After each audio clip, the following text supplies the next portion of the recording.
Good evening, everyone, and welcome to the Santa Clara Stadium Authority City Council meeting. I'd like to call the meeting to order.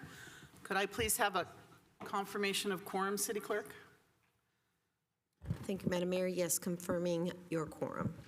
Thank you. So we have one item for closed session. City Attorney? Yes, thanks, Madam Mayor. One item, initiation of litigation pursuant to Government Code Section 54956.9, one case.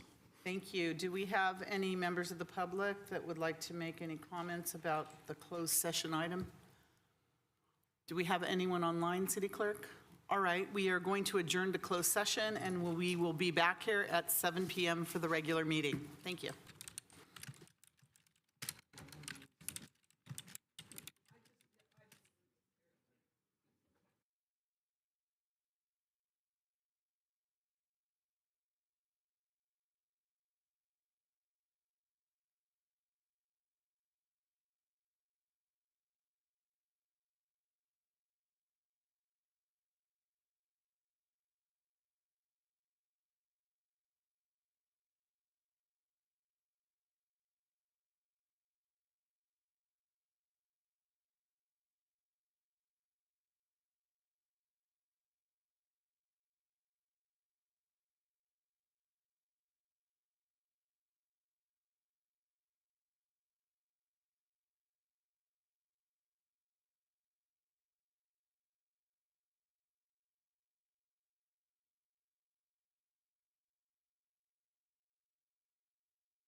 Good evening, everyone.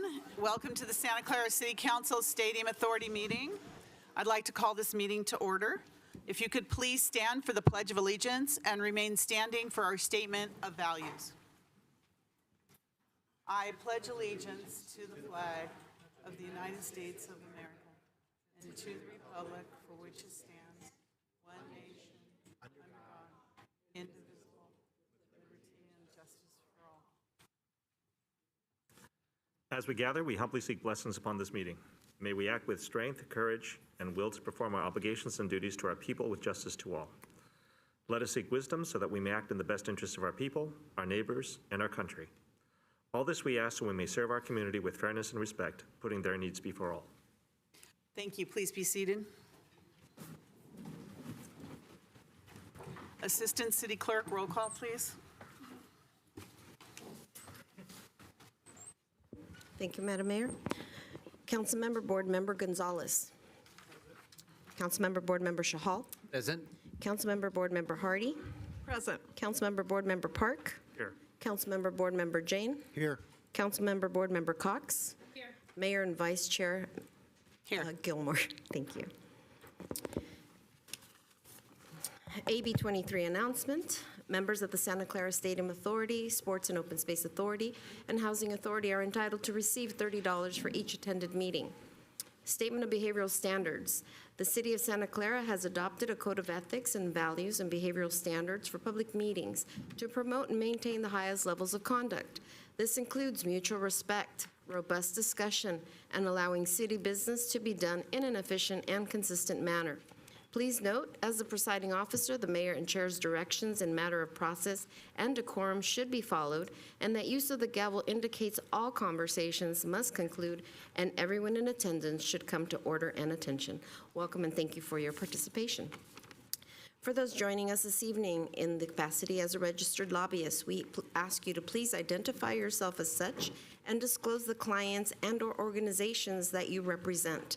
This is pursuant to City Code Section 2.155.110. Thank you. Thank you. Good evening, everyone, and welcome. For today's meeting, the council's back in person and is conducting its meeting in a hybrid manner. The public is welcome to attend in person, and the city also continues to use a Zoom feature to allow participation from the safety of your home or office. Members of the public can still join via the link and/or call into the meeting phone number shown on the screen now. If you would like to speak on an agenda item or during public presentations, please raise your hand on the Zoom application or press *9 on your phone. Please only raise your hand while the item you're seeking to speak on is presented. Staff will enter your name or the last 4 digits of your phone number, and I will call on you to speak. As a friendly reminder, members of the public have 2 minutes to speak on an agenda item and 3 minutes on public presentations, and those are reserved for topics that are not on the agenda. Prior to each agenda item, staff will lower your hand to ensure members of the public are seeking to speak on the appropriate agenda item. So we're going to move on now to the council agenda. But before we go any further, I would like to take a moment, ask that the council and our audience take a moment of silence for the passing of President Jimmy Carter, and also for those lives we have lost to the destructive wildfires in the Los Angeles area. President Jimmy Carter, the 39th president, was born on October 1st, 1924 in Plains, Georgia, and passed away on December 29th, 2024, at the age of 100. President Carter is remembered as a truly humble and gracious man who promoted peace around the world, brokering the Camp David Accords between Egypt and Israel.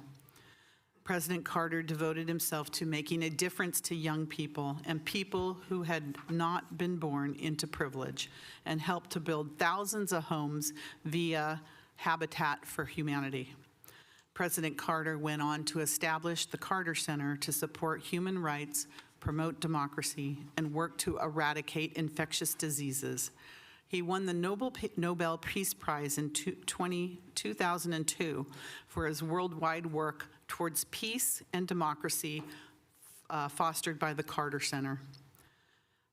Now, I would also like to take a moment to acknowledge the devastating wildfires which continue to impact the communities throughout the Los Angeles area. We support and thank our brave first responders on the front lines battling those historic wildfires, including our local engines from the Santa Clara Fire Department, who are providing mutual aid to help battle the fires that threaten California. At this time, the fires have claimed the lives of 24 people, including 16 deaths in the Eaton fire and 8 in the Palisades fire, destroying more entire communities and over 12,300 structures. In addition to the deaths of the 24 people, many people have been reported missing. I call on our community to provide support and keep all those who are suffering, as well as those from our fire department here in Santa Clara, that we keep them safe and home safely, and in our thoughts, those who are suffering during this extremely difficult time for our state and our nation.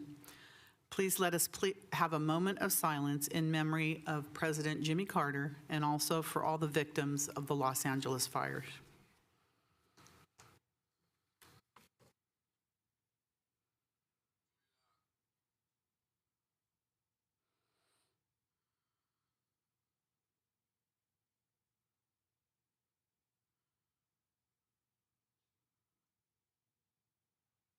Thank you very much for that. All right, moving on, reports of action taken in closed session. City Attorney. Thank you, Madam Mayor. And for the public, council did meet in closed session on item number 1, potential initiation of litigation, one case. However, there's no reportable action. Thank you, Madam Mayor. Thank you. And for those of you who did not join us in December, we have 2 new council members that we are joining us on the dais today. So our dais looks a little bit different. Starting from that end, we have our council member representing District 1, Council Member Albert Gonzalez on that end. And on the opposite end, we have Council Member Kelly Cox, who is representing District 6 in Santa Clara. So our council dais is now organized by district. So we're going to start 1, 2, 3, 4, 5, 6. Eventually, we'll have everything labeled so that it's easier for the public to see who represents their district. So welcome to Councilmember Gonzalez and Councilmember Cox to our dais and our council.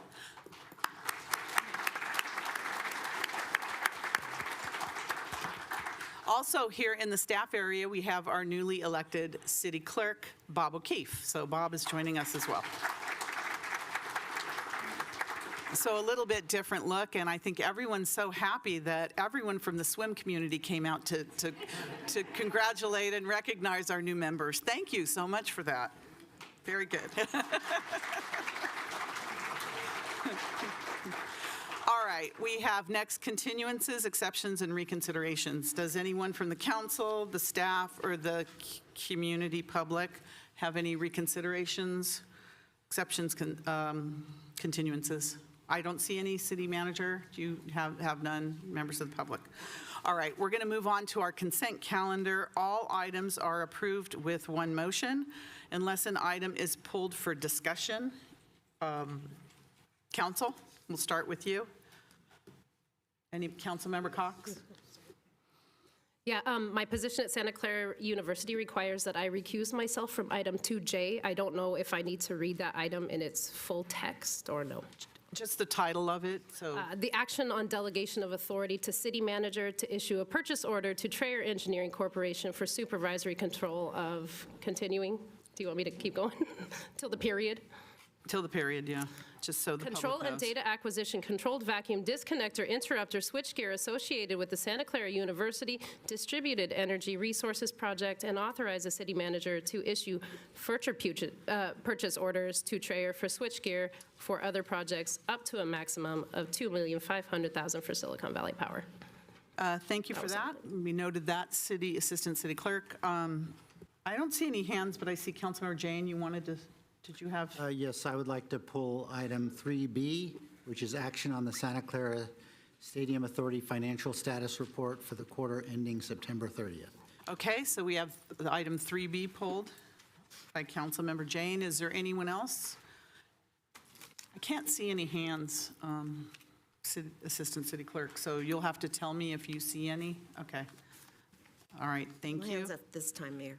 Pardon me? There are no hands at this time. Okay, is there any member of the public that would like to pull an item that isn't already pulled? Okay, very good. Staff, may I please have a motion then to approve the consent calendar? So moved. So we have a motion by Councilmember Hardy, The second by consent Councilmember Chahal to approve the consent calendar.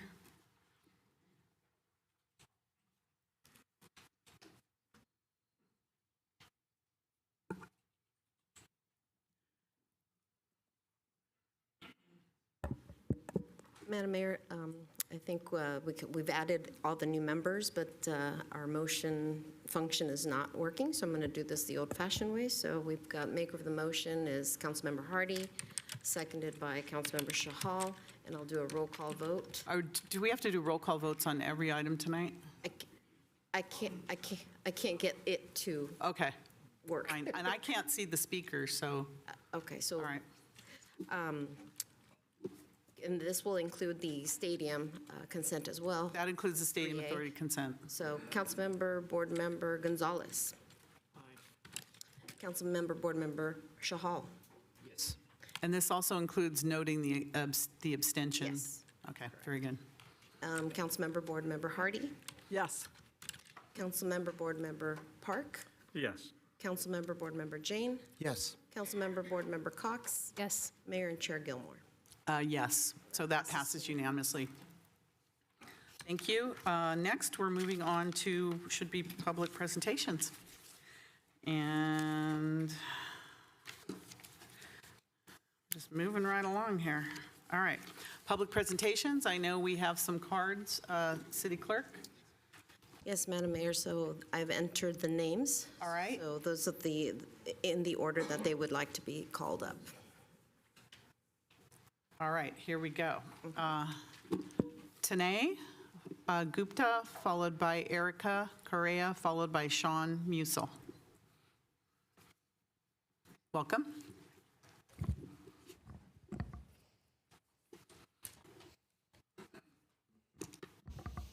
Good evening, Madam Mayor and City Council. My name is Tanay, and I'm a senior in high school and competitive swimmer with Santa Clara Swim Club. My family is a 25-year resident of Santa Clara. I swam at the ISC for over 10 years, and it quickly became my second home. It's where I transitioned from a beginner struggling to learn how to do a breaststroke kick to a swimmer who still struggles with breaststroke kick, but has built friendships, developed important life skills, and formed a love for swimming. But my story is just one of thousands. The ISC was a place where people of all ages and abilities would come together, united by a shared love for the water. It was a hub of excellence and inclusivity, and its absence leaves a gap in the lives of those who relied on it. Rebuilding the ISC doesn't just mean rebuilding our pools, it means rebuilding a community and the future of aquatics in Santa Clara. Our city has a legacy of aquatic excellence, and I ask that you help us keep it alive. Let's make sure the ISC continues to inspire and serve our community. Thank you. Thank you.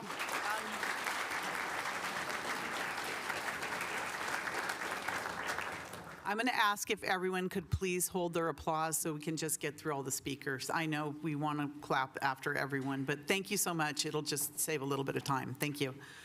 Erica, followed by Sean, followed by Jaden. Welcome. Good evening, everyone. I hope everyone's doing all right. My name is Erica Correa, and I've been part of Santa Clara Swim Club since I've been 11 years old. I know I speak on behalf of many when I say that the ISC wasn't just a pool, it was a second home. When the pool closed, I felt crushed. I felt like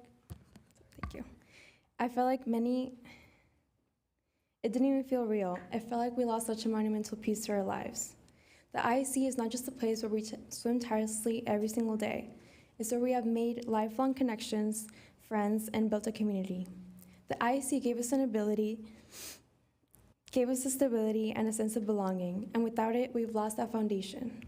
So many programs that place was a home for were forced to figure it out, and many different communities ranging in age, experience, and specialties.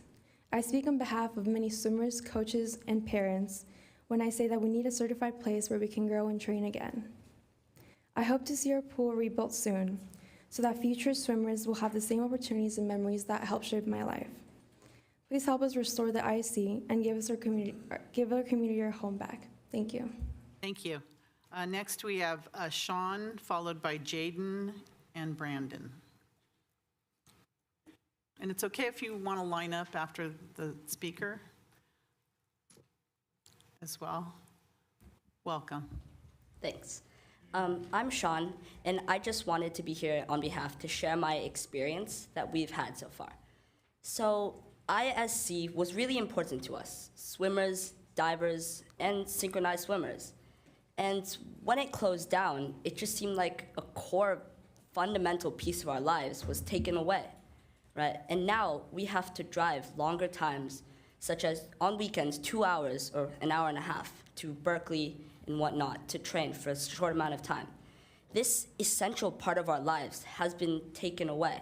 And while we are grateful for the facilities that we have been granted for, we urge you that we really need the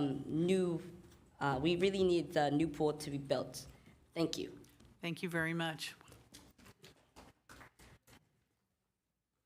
Jaden, followed by Brandon, followed by Hanson. Welcome. Hello, my name is Jaden, and I'm a swimmer at Santa Clara Swim Club.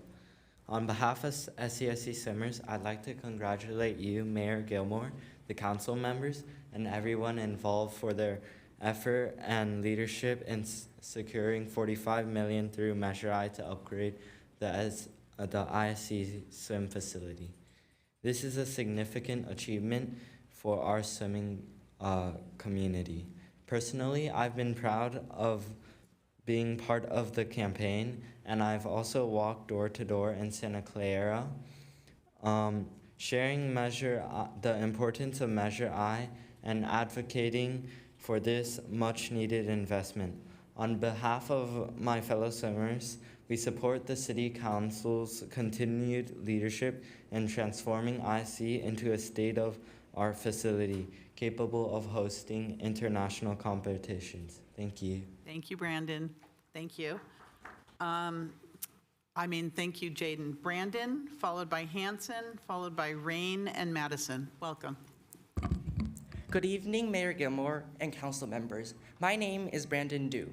Thank you so much for your unanimous support for Measure I. As a swimmer of Santa Clara Swim Club, the International Swim Center has been always like a second home to me. It is where I learned how to be a great swimmer, but also how to be a team member and how to care for our community. I walked for Measure I in the fall, and I'm so happy that it got passed. It is truly a great testimony that your leadership is deeply appreciated in the community. The legendary ISC is one of the most treasured landmarks of our city. It is a municipal icon recognized throughout the world. I support building the ISC into a new state-of-the-art pool. Santa Clara would not just have a swimming center, it would have one that all of us would be proud of for many generations to come. Thank you very much. Thank you, Brandon. Appreciate that. Hanson, followed by Rain and Madison together. Welcome. Good evening, Madam Mayor and Council. My name is Hanson Huynh, and like many others in this room, I swim at SCSC. I would like to commend all that put in the work in effort to fund the rebuilding of the IC. The allocated $45 million is more than enough to cover the expenses for the pool. Thousands of swimmers have swam at this site, and thousands of stories in an intricate mosaic of our history. This mosaic continues to grow, forming personal histories and communities like any other. I, like anyone else who heard this news, rejoiced. Rejoiced that we got our home back, and rejoiced that I didn't have to wait 40 minutes to even get home. With that, I would like to personally thank all of the council members for allowing this bill to pass. Thank you and have a good night. Thank you so much. Rain and Madison, followed by Max and Tony. Welcome. Good Good evening, all council members. My name is Rin. And my name is Madison. We are driving up to 2 hours every Sunday just to go to one platform practice. Each platform practice is only 2 hours, and it takes a lot of time to get there and back. It takes up our entire afternoon just for 2 hours of practice. I'm on the national team, and it's very necessary for me to train every day. Having to drive far away for just one needed platform practice is not necessary, and it's very tiring. If I'm supposed to be supporting USA Dive, I should be able to have a home and pool to dive at. While we are very grateful for the facilities that we have right now, having to pay $100 per hour for the pool time we need is really inconvenient, especially considering that we train for multiple hours every day. In total, that's $80,000 per year that we are paying for our precious essential pool time. Thank you for your time. Thank you very much, ladies. All right, next, Max and Tony, followed by Vikas.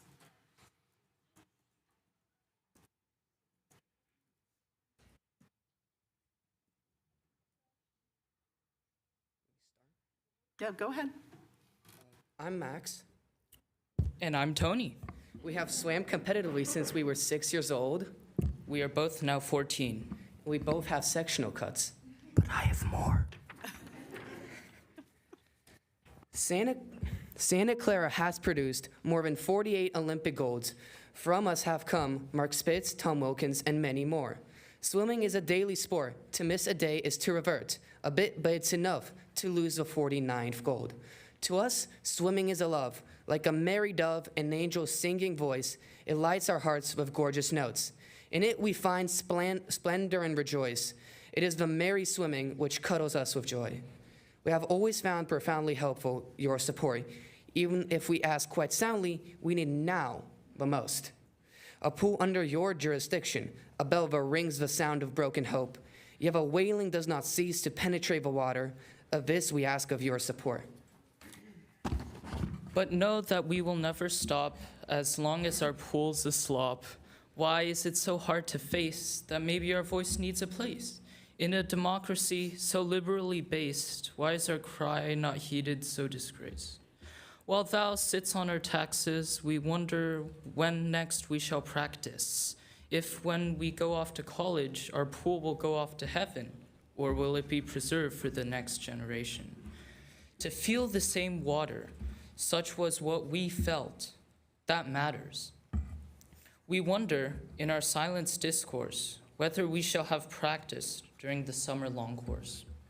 We wonder, in somber conversation, in quiet meditation, and in violent altercation, if we will see that time-honored pool again, if we will walk its decks again, if we will train behind that building's walls again. And we ask you once more to heed our voice here, please, and to enact your promise. Little kids have many dreams. So do we. We dream, we train, we achieve. Very nice.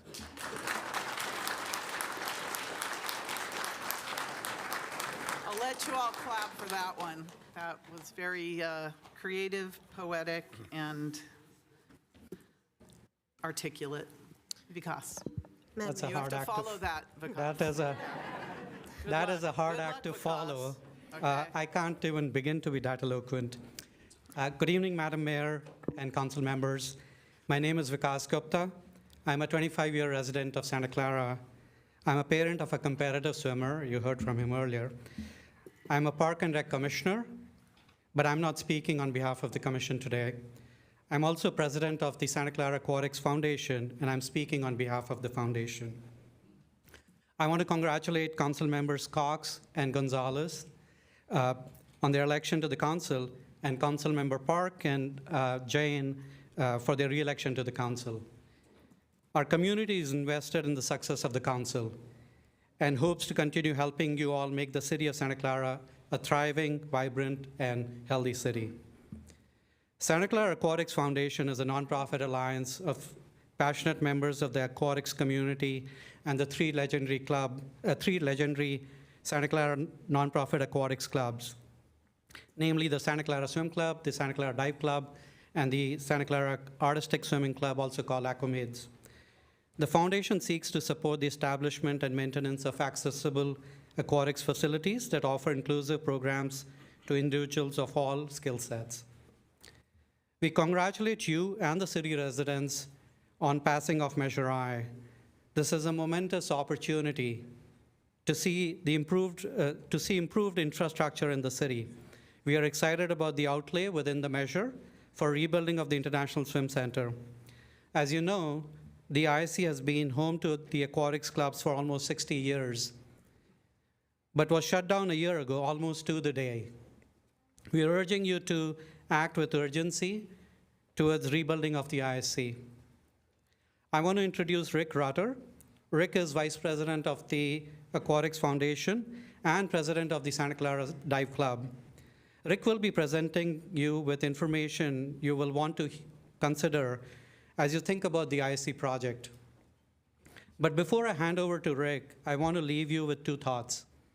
Firstly, as you know, there have been plans floated in the past for rebuilding ISC. One plan called for spending $180 million. More recently, I've heard it will cost $70 million. As my colleague Rick will show you, it does not and should not cost as much. We believe the job can be completed with the funds approved by the voters as part of Measure I. Secondly, there may be a desire in some quarters to do something different, right? Something different. But the voters voted to rebuild the ISC. Overwhelming so, with 69% majority. The ISC was built on a vision and had a purpose which has served the community well for almost 60 years.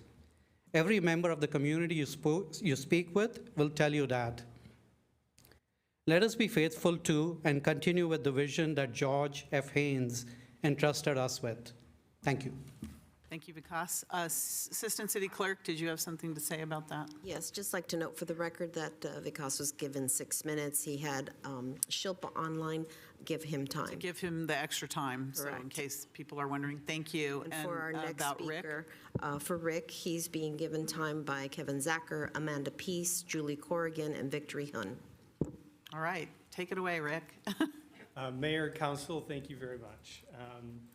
As you can see, tonight I'm here to speak on behalf of the three nonprofit clubs, Santa Clara Swim Club, Santa Clara Dive Club, and Santa Clara Artistic Swimming. If you could please go to the next slide, please. Our big job tonight was mainly to show our thanks. We're very thankful for the mayor, for the council, for staff as well. In addition to all the residents of Santa Clara for voting for this measure. It is so important for us, it's so important for our community. And it's also very important for the community beyond these three clubs, and we'll talk a little bit about that as well. If you could please go to the next slide. We thought this would be a great opportunity to educate new council members. Oh, you bet. We thought this would be a great opportunity to educate some of the new council members and just remind folks who we are in terms of Santa Clara Aquatics. A lot of times people see us as elite, Olympic, competitive athletes, but we're much bigger than that. We have over 150 years of collective experience, not only encouraging fitness and athletics, but also developing youth, creating community. And I think that's really important. Today, we have over 2,000 members. So a lot of times when you hear about the athletes, you have to remember that there's a lot that goes beyond that.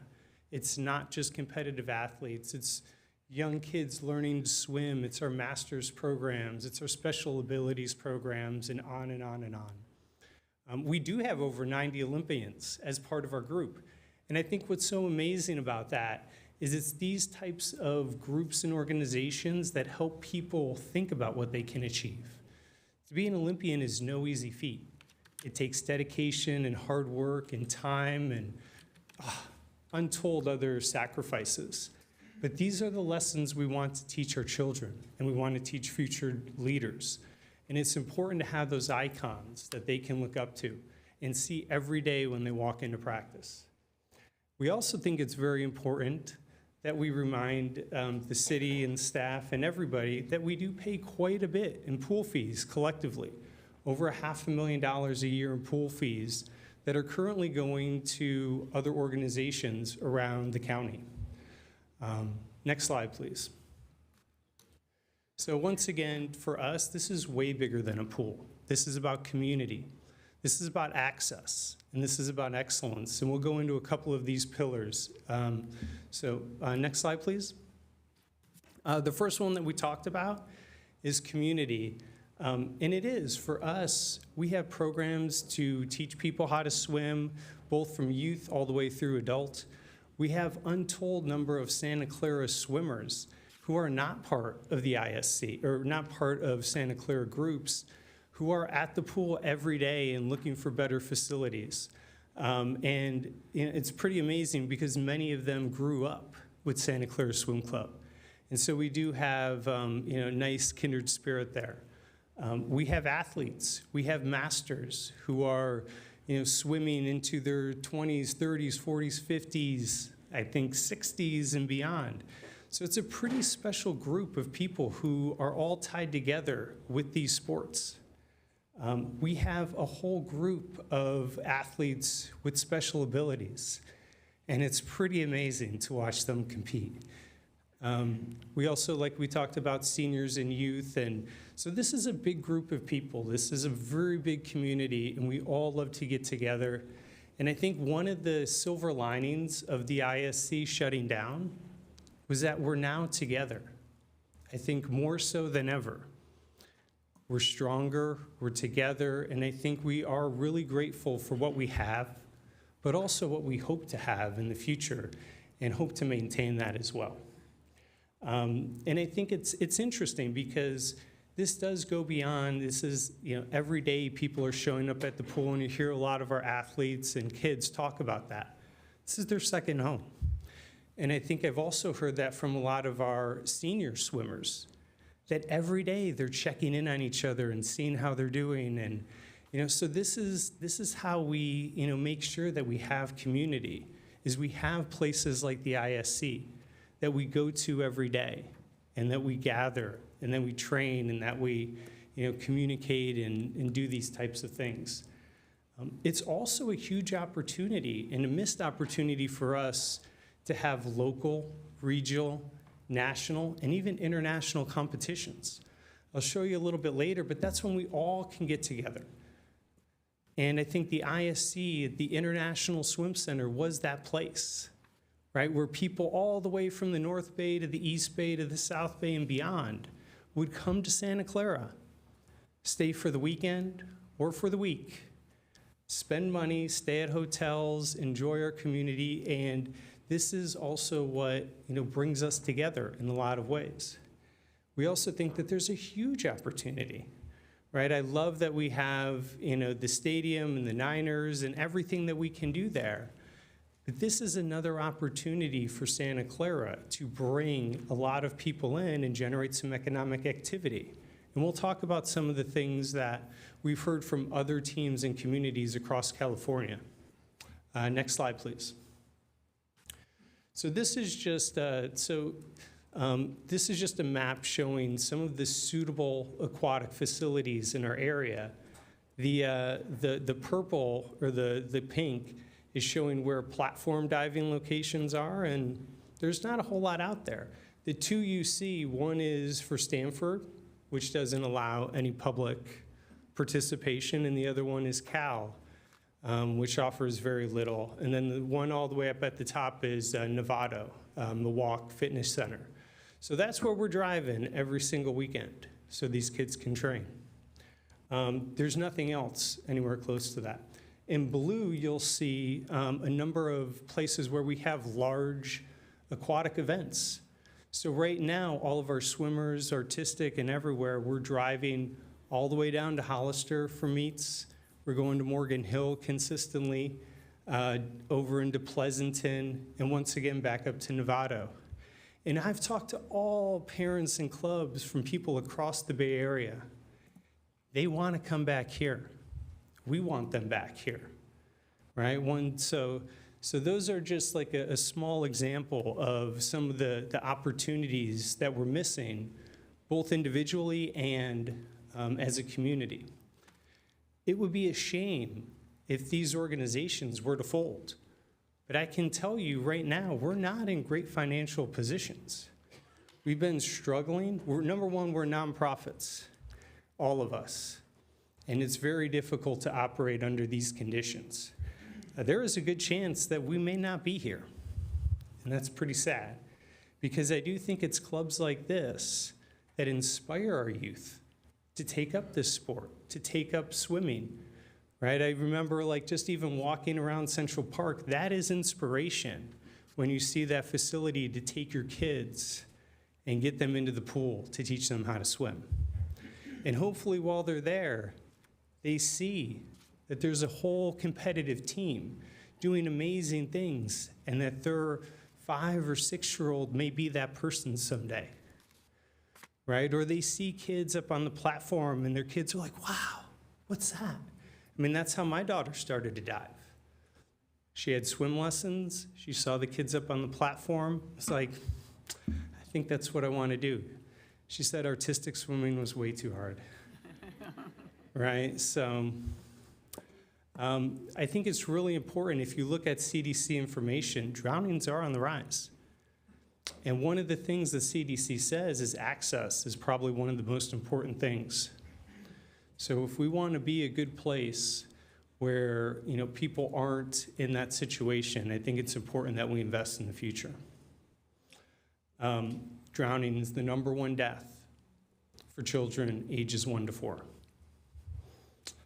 It's also 55%, over half of the US adults have never taken a swim lesson.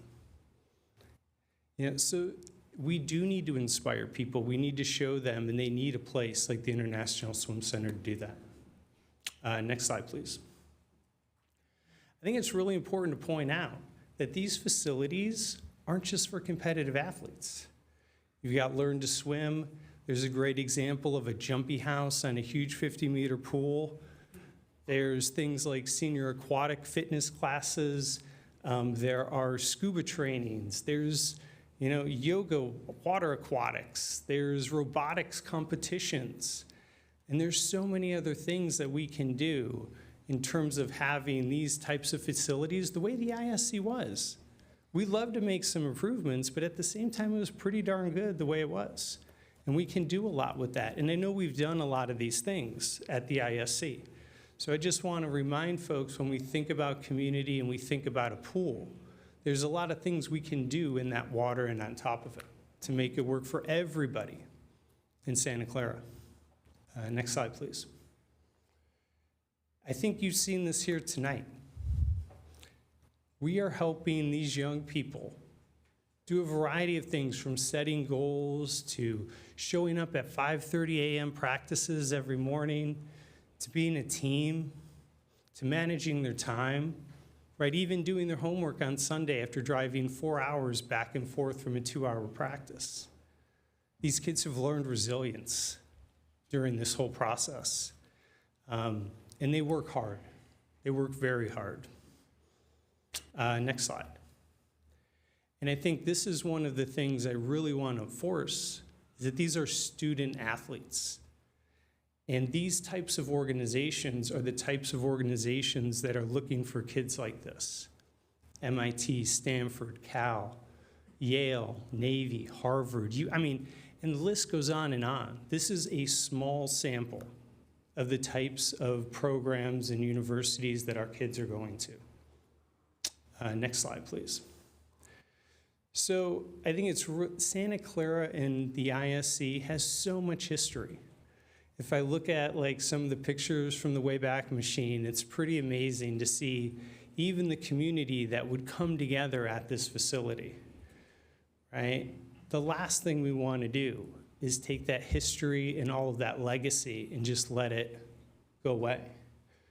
Every day when we would walk in there for practice and you saw the pictures on the wall and you see George Haynes at the pool, you see the flags up in the front, that's special, right? And that's the type of thing we need. Not just these athletes, but everybody. So just to think about it, just a couple of things. The ISC was built in 1966. 3 pools, a shallow learn-to-swim to pool, a 50-meter competition pool, and a dive well with a tower. So thousands have learned to swim there, and hopefully more. Next slide, please. So we just want to show a couple of quick examples of what other places locally have done. One is in Mission Viejo, one is in Novato, and another one is down in Irvine. Some things to note, in some of these places at Mission Viejo, they host over 50 events a year at these facilities. In Irvine, they're generating $1.5 million to $2 million per event in terms of economic impact. So it's no joke. Next slide, please. Down in Mission Viejo, Marguerite Aquatic Center was renovated in 2018. Originally built in 1972. Renovation was completed in 2018. 3 pools, just like the ISC. Shallow learn to swim, 50-meter competition pool, and a dive well with a tower. $11 million. I'll admit, that was a while ago, right? So, but still, just to show what's possible. Next slide. Milwaukee, up in Nevada. Completely new construction. 3 pools, shallow learn to swim, 50-meter competition, dive well with the tower. $34 million, completely new construction. And includes a fitness center. Next slide, please. And this is an interesting case study because down in Irvine, they're just putting in Rick, you're down to your last minute, just FYI. I'm almost there. Okay. Yeah, so they already have 2 50-meter competition pools. They are looking to put in a 3rd 50-meter competition pool. They have stands and all these facilities to host these major events. The reason they're putting in that 3rd pool is because they are generating about $1.5 million to $2.2 million for every one of these events to help pay for that. So last slide. Real quick, we're here to help. We would love to prioritize the International Swim Center, right, and get that done as quickly as possible. We would love to encourage facility design to start with year-round programming to maximize utilization and benefits to the community. We're already collaborating with city staff, and we appreciate that and we'll continue to do it. And we would love to have a partnership between our groups and the city to really figure out what we can do for the best. Thank you. Very good. Thank you, Rick.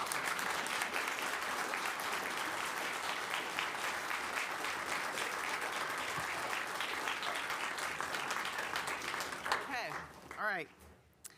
Very good. Next, we have Brian Doyle, followed by Howard, followed by Keshav Garg. Welcome. Good evening, Mayor, Council. I didn't know I was going to speak on this tonight, but It's public presentations. You can speak on anything. I understand that, but Right. I'm speaking on behalf of these guys. Okay. Yeah, what they said, I agree. Both my kids learned to swim at the swim center. And my daughter swam competitively with them for years. I understand the value of this to the community.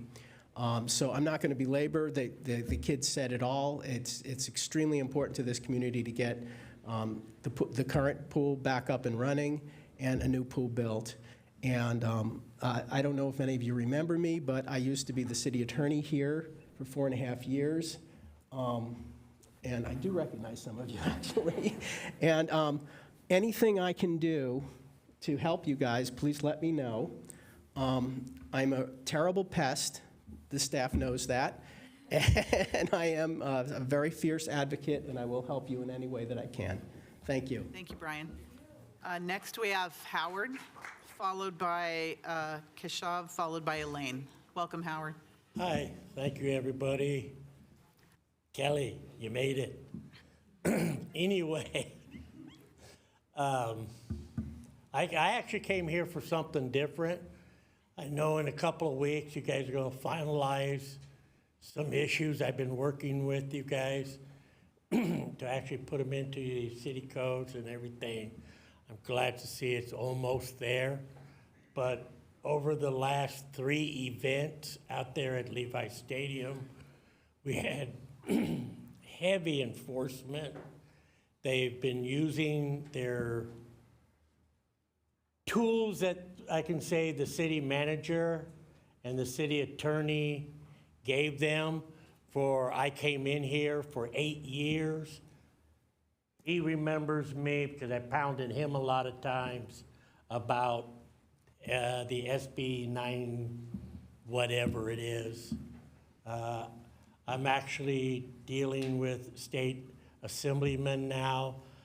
They've reached out with me to start working, fixing the problem. There's a big problem with health safety of the citizens. Some of you guys already know that. But I want to thank the Santa Clara Police Department and their special task force that these guys got the money for to help to actually get 3 events making a full wage. I don't know if anybody knows what it's like to have about $20,000 to $22,000 a year taken out of your earnings because people just take business away from you without doing it right. But I'm looking forward to a new year of you guys passing that next council meeting. And it was great to have a real income. I want to really thank those police officers that did that and the county health department. The environmental health department, I'm not sure, but I know of 750 pounds of contaminated food was seized over the last 3 events. That is a lot of contaminated food. I know some of you talked about you worked the Arts and Wine Festival and you dealt with the food, so you understand when 750 pounds of that stuff comes out of there. But I want to really thank them and the health department for really working hard, and you guys who passed it last year, and will do it again this year. Thank you very much. And Kelly. Thank you. Thank you, Howard. Okay, all right, thank you. Shav, followed by Elaine, followed by Nick. Welcome. Hello, my name is Keshav Garg, and I am a proud swimmer of Santa Clara Swim Club. The International Swim Center has been my second home. For many years, I've spent countless hours training, competing, growing as a swimmer, and as a person.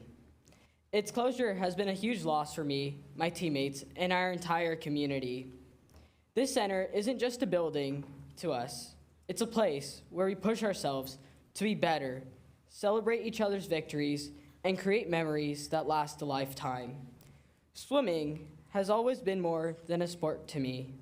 It's where I've learned important life lessons about discipline, teamwork, and perseverance. It's also where I've come to make some of my closest friends. The pool has been a place where everyone feels welcome, no matter their age or skill level. It's a place where everyone feels connected and belong. The sense of connection and belonging is something that we just desperately miss. First, we need to honor its past. This pool has been a proud history of producing champions and bringing pride to Santa Clara. Many Olympians have trained here, and reopening the center would allow us to continue that legacy. It also inspires future generations to dream big and aim high. Second, the swim center supports our community. It's just not a local facility. It's a hub that brings people together for competitions and events. These gatherings help showcase Santa Clara as a city that supports sports and maintains a legacy. Finally, this is an opportunity to look to the future. Reopening the swim center isn't just about fixing what's broken. It's about building something better. A modern, safe, and welcoming facility would serve swimmers like me and everyone in our community for years to come. I'm requesting the City Council to make reopening the swim center a priority. Whether it's through repairs or creating something new, I believe that the ISC is important and deserves some attention. Thank you. Thank you, Keshav. Appreciate that.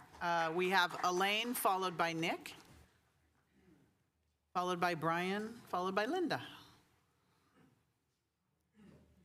Welcome. Mayor Gilmore, Want to speak, Elaine, into the mic? Mayor Yeah. Gilmore, City Council very good. members. My name is Elaine Lee. I'm a Santa Clara resident and a member of the Silicon Valley chapter of the Climate Reality Project. Our city's 2022 Climate Action Plan, or CAP, has an implementation plan that includes, for oversight and accountability, quote, creation of a city sustainability and climate action team to coordinate implementation and regular public updates and reporting on CAP process progress through a community dashboard, end quote. I looked on the city's website and haven't been able to find any information about a city sustainability and climate action team or where to find a dashboard that reports progress on implementing the CAP. It's now 2.5 years since the CAP was approved. So I'd like to request, if the city council hasn't already, to create a city sustainability and climate action team and direct the team to provide public updates at least once a year on each of the 65 actions in the CAP. Oversight and accountability are important for a successful implementation of the CAP. But even more than that, I want to be able to say, as a proud Santa Claran, look, our city is serious about doing what's right for the climate. Thank you. Thank you, Elaine. And although under public presentations, we can't have any extended discussion, but I'd like to refer this to the city manager's office for a response on that and to follow up with Elaine, if that's okay. Thank you for that, though. We appreciate that. Nick, followed by Brian, followed by Linda. Go ahead, please. Okay, well, good evening, City Council. My name is Nicholas Siverman, and around a year ago, I stood at this podium fighting for a pool. Similar to Mr. Doyle, I wasn't going to speak tonight, but seeing this issue continue hurts my heart to a point where my silence is simply insulting. To preface, I am incredibly grateful for the progress made so far, but from my perspective, it is simply not enough. I've been swimming and working hard for 13 years under Santa Clara, representing this city along with you, the council, on the national level. I look around, not knowing the people in this room, most of the people, because we've been split apart and thrown wherever we can find water. Like I said a year prior, the ISC was once a cornerstone of our city, a monumental facility representing not only American excellence on a global level, but the power of Santa Clara. But to be true and honest, my heart breaks every time I swim away from our home, the home that you all let go to ruin. I know and understand budgeting is hard, but this is not a recent battle. This fight for our pool has raged on for years upon years.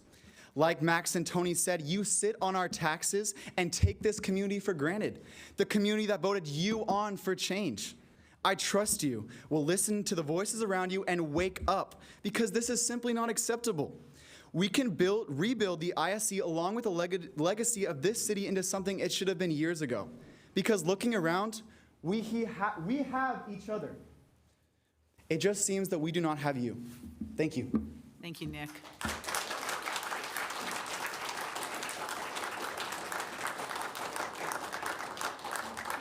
I remember you from a year ago. I remember you. Brian, followed by Linda. These And are then that's all I online. have. Is Brian online? Yes. Go ahead, Brian. Brian? Brian, there you go. You're muted. Go ahead. There you go.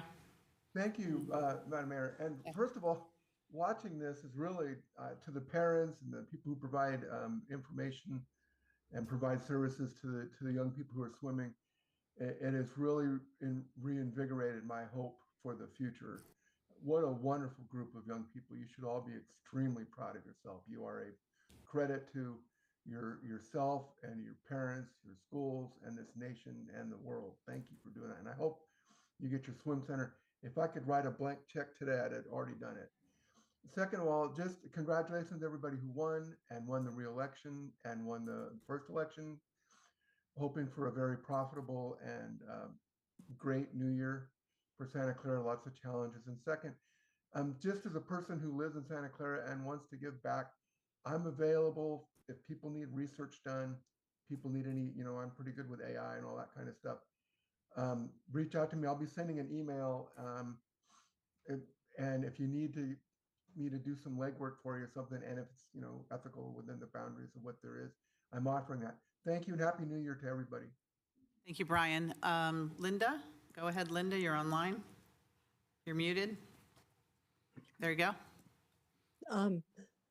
I wasn't going to speak on the swimming issue, but I do want to acknowledge that a facility that's 60 years old, think of having a 60-year-old car that, yeah. And the price to buy a new car is expensive, but it is still there. If they want to, you have to pay for it.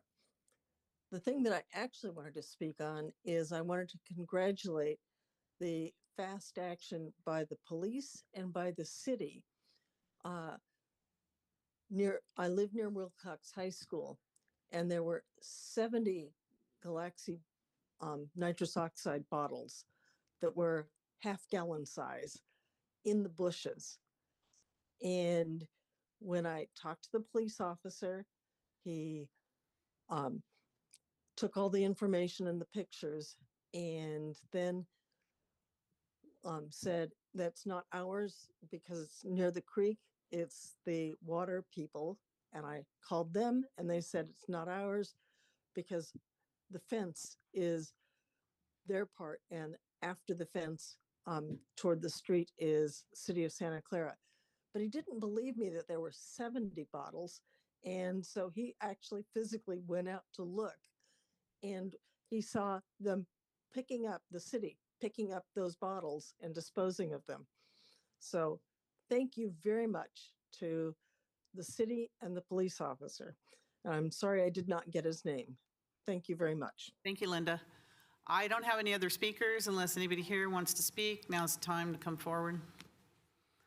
Okay, if not, I want to thank everyone from the swim clubs, all of them that came forward this evening. We hear your passion. We can't talk for an extended period of time about public presentations, but I just want to say that our city manager is on top of reopening the swim center again, and I'll give the city manager a moment to say something. And we did pass Measure I, so there's money in it for the rebuild of the International Swim Center. So we're working on that as well. City manager, if you'd like to say some words. Sure. So thank you, Mayor, and thank you, Council.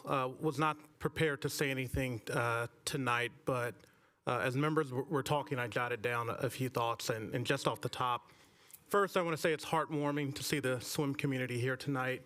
The decision to close the pool was a tough one for staff. It was also a tough one to accept for many people in our community, but know that we did it in the interest of safety and preventing harm to the youth and the adult users of the ISC.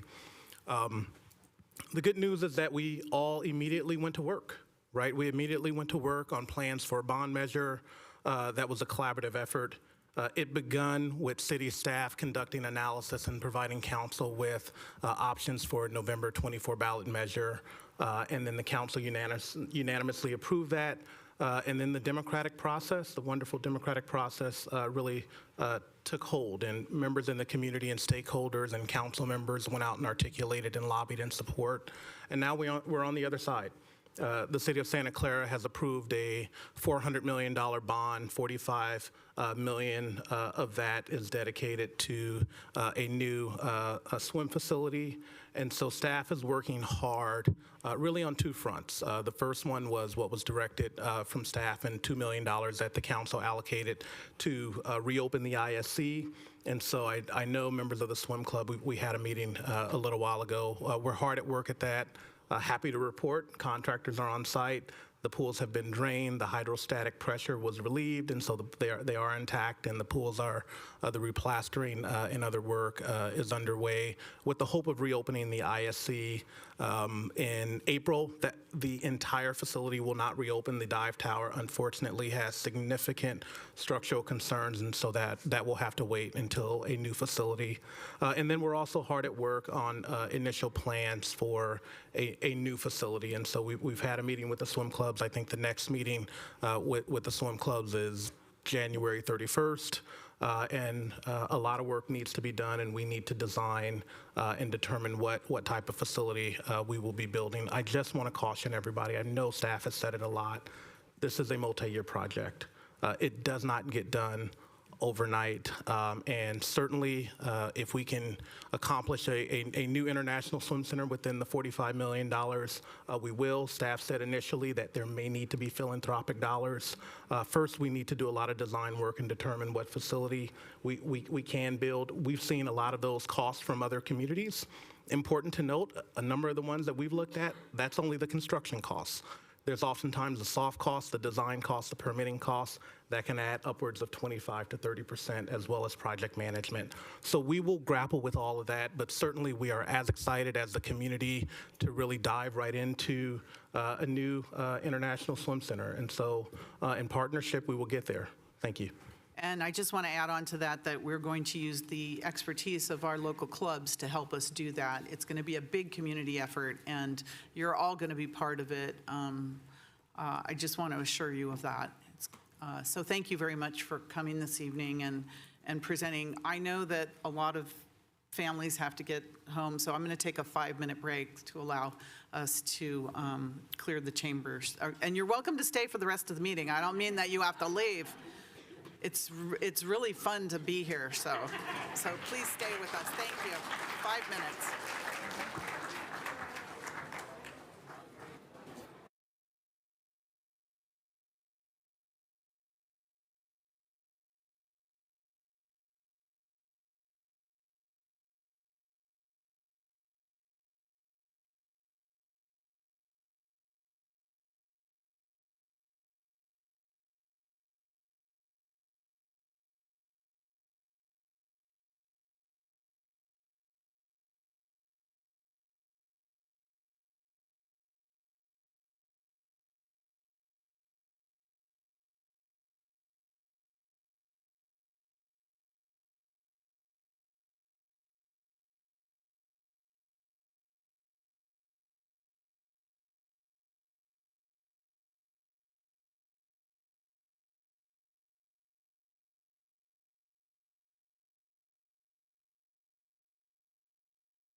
If everyone can take their seats, please.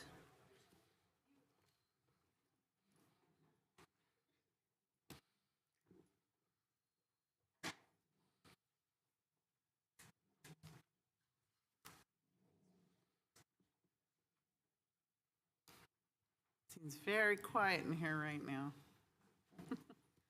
Do we know where some council members are? Please take your seats, please. Oh. Can we just take a peek? What's that? Okay, thank you. Just wait a minute or two.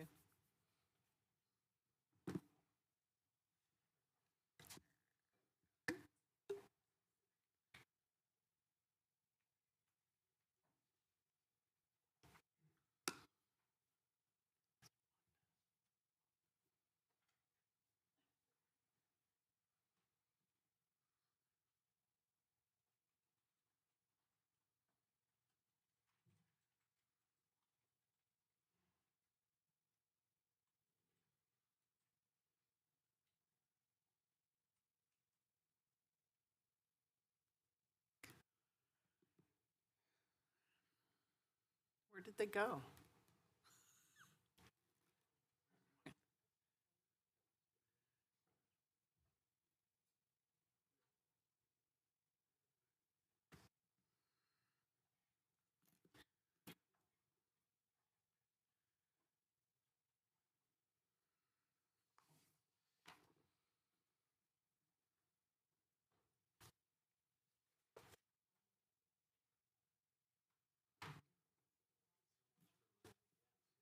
Should I?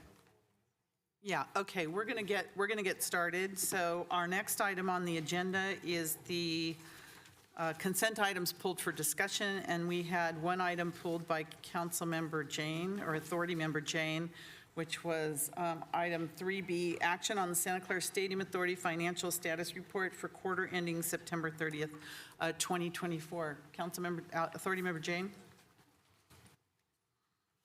Yeah, I was wondering if there was a staff presentation on this? No?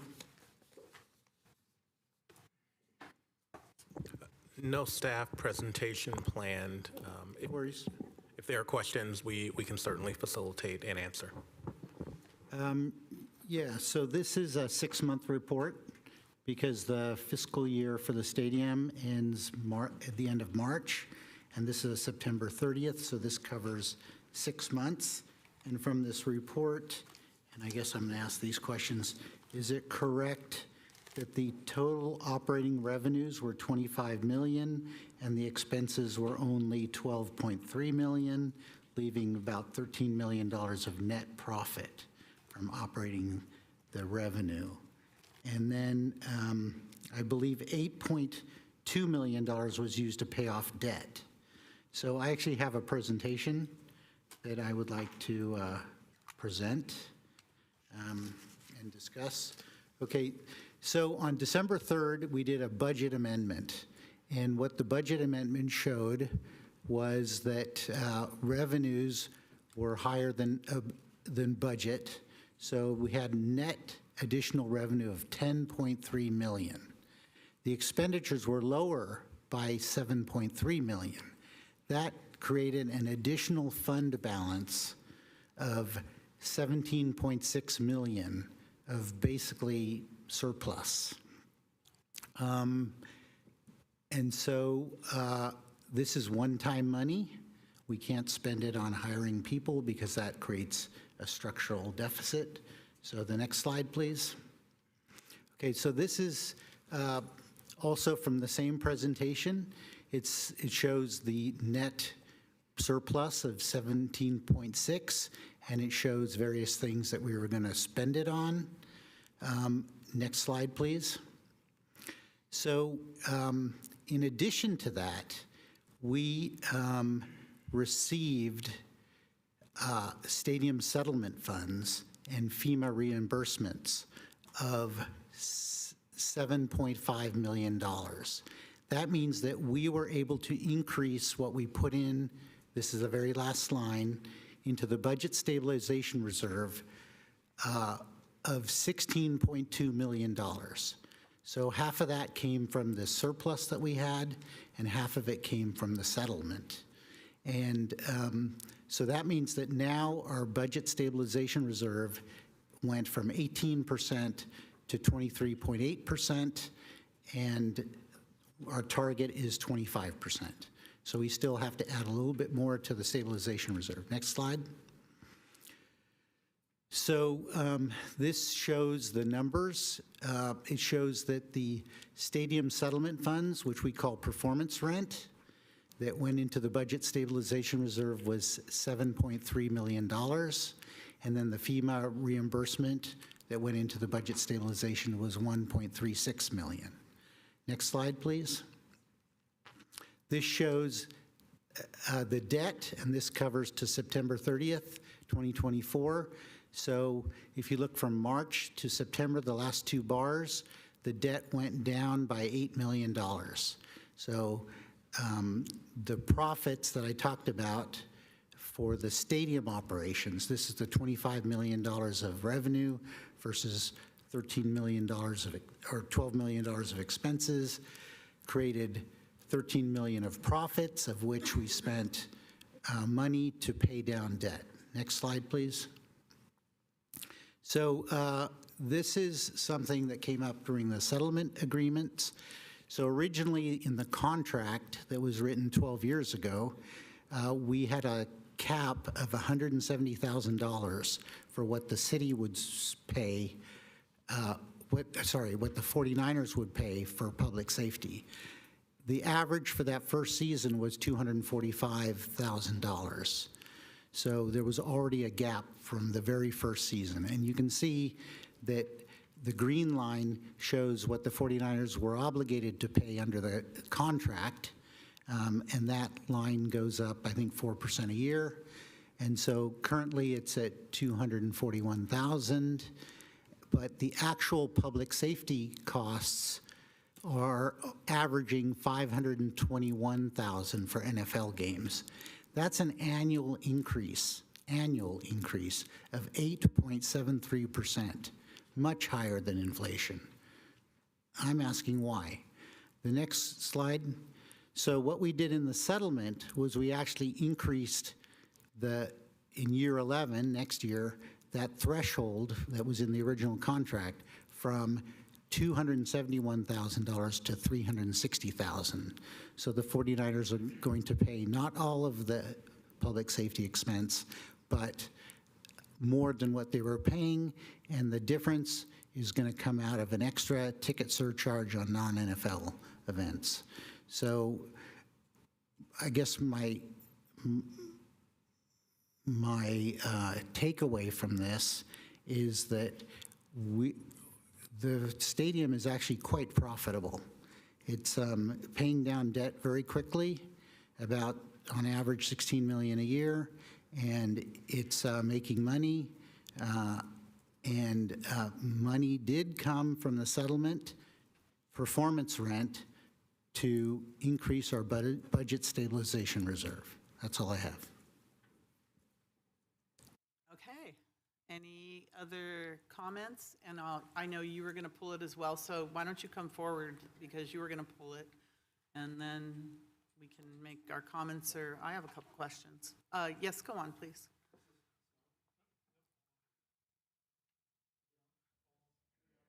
Okay, thank you. Could you pull up my slides, please? Thank you. Next slide. Mayor, Council, Councilmember Jane, thank you for clarifying the $7 million. That was one of my questions. It appears to me that we're not really making any money off the stadium because a lot of I realize that the settlement did provide some transfer to the general fund, but if you recall the timing of when we requested a change to the public safety cap was back in 2017. That was one of the first things I did when I got here as city attorney, was send a letter requesting that we adjust that. So all those prior years, I do not believe we got anywhere near $7 million. I mean, the amount of money that was over the reserve, was over the cap was much more than that. Can we go to the next slide, please? As you can see, in the current report that I pulled, it looks like the performance rent for whatever period this is zero. Can we go to the next slide, please? Please go, yeah, thank you. It looks like the net revenue is 8.5 million. Let's go to the next slide. So normally we would get, as performance rent for this year, we would get 4.2 million, and it looks like we're currently getting nothing. Can we go to this? And then there's this statement here that does not explain why we're getting nothing. So that's why I showed up tonight, because I wanted to understand. I thank you for your explanation of the 7 million, but it still doesn't explain this. And I think it's important for the new council members to understand that the money that may go into the Stadium Authority doesn't come to the general fund if we have to pay the 49ers for the overage in the public safety costs. It goes all towards paying the cost of public safety for NFL games. It does not go toward the non-NFL events. Thank you. Okay, thank you. Council member questions? Comments? So I guess I have a question, because I saw the same thing in the report with the line for performance rent. It had nothing in there, it was zero.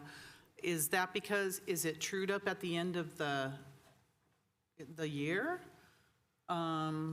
Or what I don't see in there is, I saw all the revenues coming in the quarterly report, but I didn't see what, I guess I didn't see all the expenditures, because when the settlement agreement happened, $7 million, and I assume it was paid. That's one of my questions. Do we get the money? Was it paid? But then there was like 13 million owed. So that was like a debt. So when is that debt paid? And why was there a line of nothing for performance rent there? So I don't know if it happens at the end of the year. And then I looked, this was the second quarter's report, which finished at the end of September. And I know they're supposed to give us reports within 30 days at the end of a quarter. So we should actually be getting, by the end of January, the third quarter's report, but we're back on the second quarter's report. So, and that's when we're going to see some of the games, because I know their cap is at 360, but yet the expenses are like 500,000 plus a game. And so I don't know how much money they've pulled out through the ticket. I don't know any of that. So does that all true up at the end? And where's that 13 million? Those are my questions. And let me see if there's other questions here. Councilmember Cox? Thank you. Yeah, and I have read this as much as I can in my newness, so thank you for being patient with me. I think my question was about the public safety cost outstanding balance too.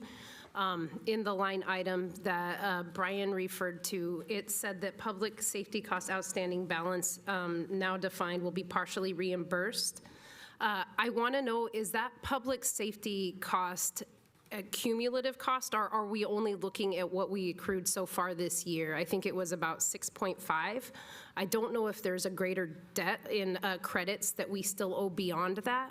And so again, yeah, sorry, just trying to piece this together and really figure out if this financial picture talks just about a snapshot in time, or if it really is considering there's a bigger picture of credits. I know not debt, but they're calling it credits that we owe. Thank you. Oh, and I have another question. I don't see any other lights from anybody, so let me know if you want to speak. The administrative costs, I'd like to see what they are based on where they were at the same time, second quarter last year. I want to see how they're tracking the administration costs from the Stadium Authority. And I don't see any other lights, so I think that's it for now. Finance Director? Thank you. Good evening, Honorable Stadium Authority Board, Ken Lee, Stadium Authority Treasurer. So a lot of questions, a lot of technical pieces. I'll do my best to explain it in layman's terms. You are correct that this is a report through September of 2024. Typically, we've brought this report to the board around either December or January. We do receive the reports from the events sometimes 45 days, depending on the type of event and the attendance. It could be up to 90 days, so that's why we've had a historical lag just in the reporting back to the board of typically around the timing of December or January for the second quarter report. With regards to some of the questions in the report, so just clarifying the numbers that board member Jane cited, 25 million in operating revenues, 12 million in expenses. I do want to caution, this is a point in time. Some of those revenues come in not evenly throughout the year. For example, the facility rent and the naming rights are timed at specific points in time. The best time to kind of review the performance would be the end of the year or the end of fourth quarter, and typically any of those extra revenues would go through the waterfall, or what I've showed previously as a waterfall. With regards to performance rent, so Chair Gilmore, you asked about the performance rent for this fiscal year. Yes, at the end of the year, that typically gets trued up. We typically take, about 90 days after the close of the fiscal year. So when the fiscal year closes March 30th, June 30th is when our auditors are also looking at the books. We want to make sure that all the numbers are good and trued up before a lot of those transfers are made. So that's why in that current year, in that other chart, it shows a 0, even though there is 8.5 million or so in non-NFL event revenue. With regards to the timing of that, so again, this is a September report. I did bring before you on the city side the budget actions into that budget stabilization reserve for some of those settlement dollars.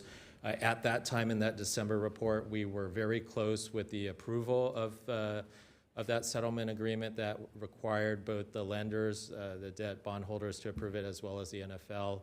I know city attorney notified me over the furlough that was finally executed, so those dollars are in progress. We're not just the transfer of the performance rent, but also some of the outstanding dollars that were required to pay back some of the public safety balances. As far as the implementation of that agreement is in progress, those dollars are expected to be fully transferred before the closeout of the fiscal year in March, but definitely underway.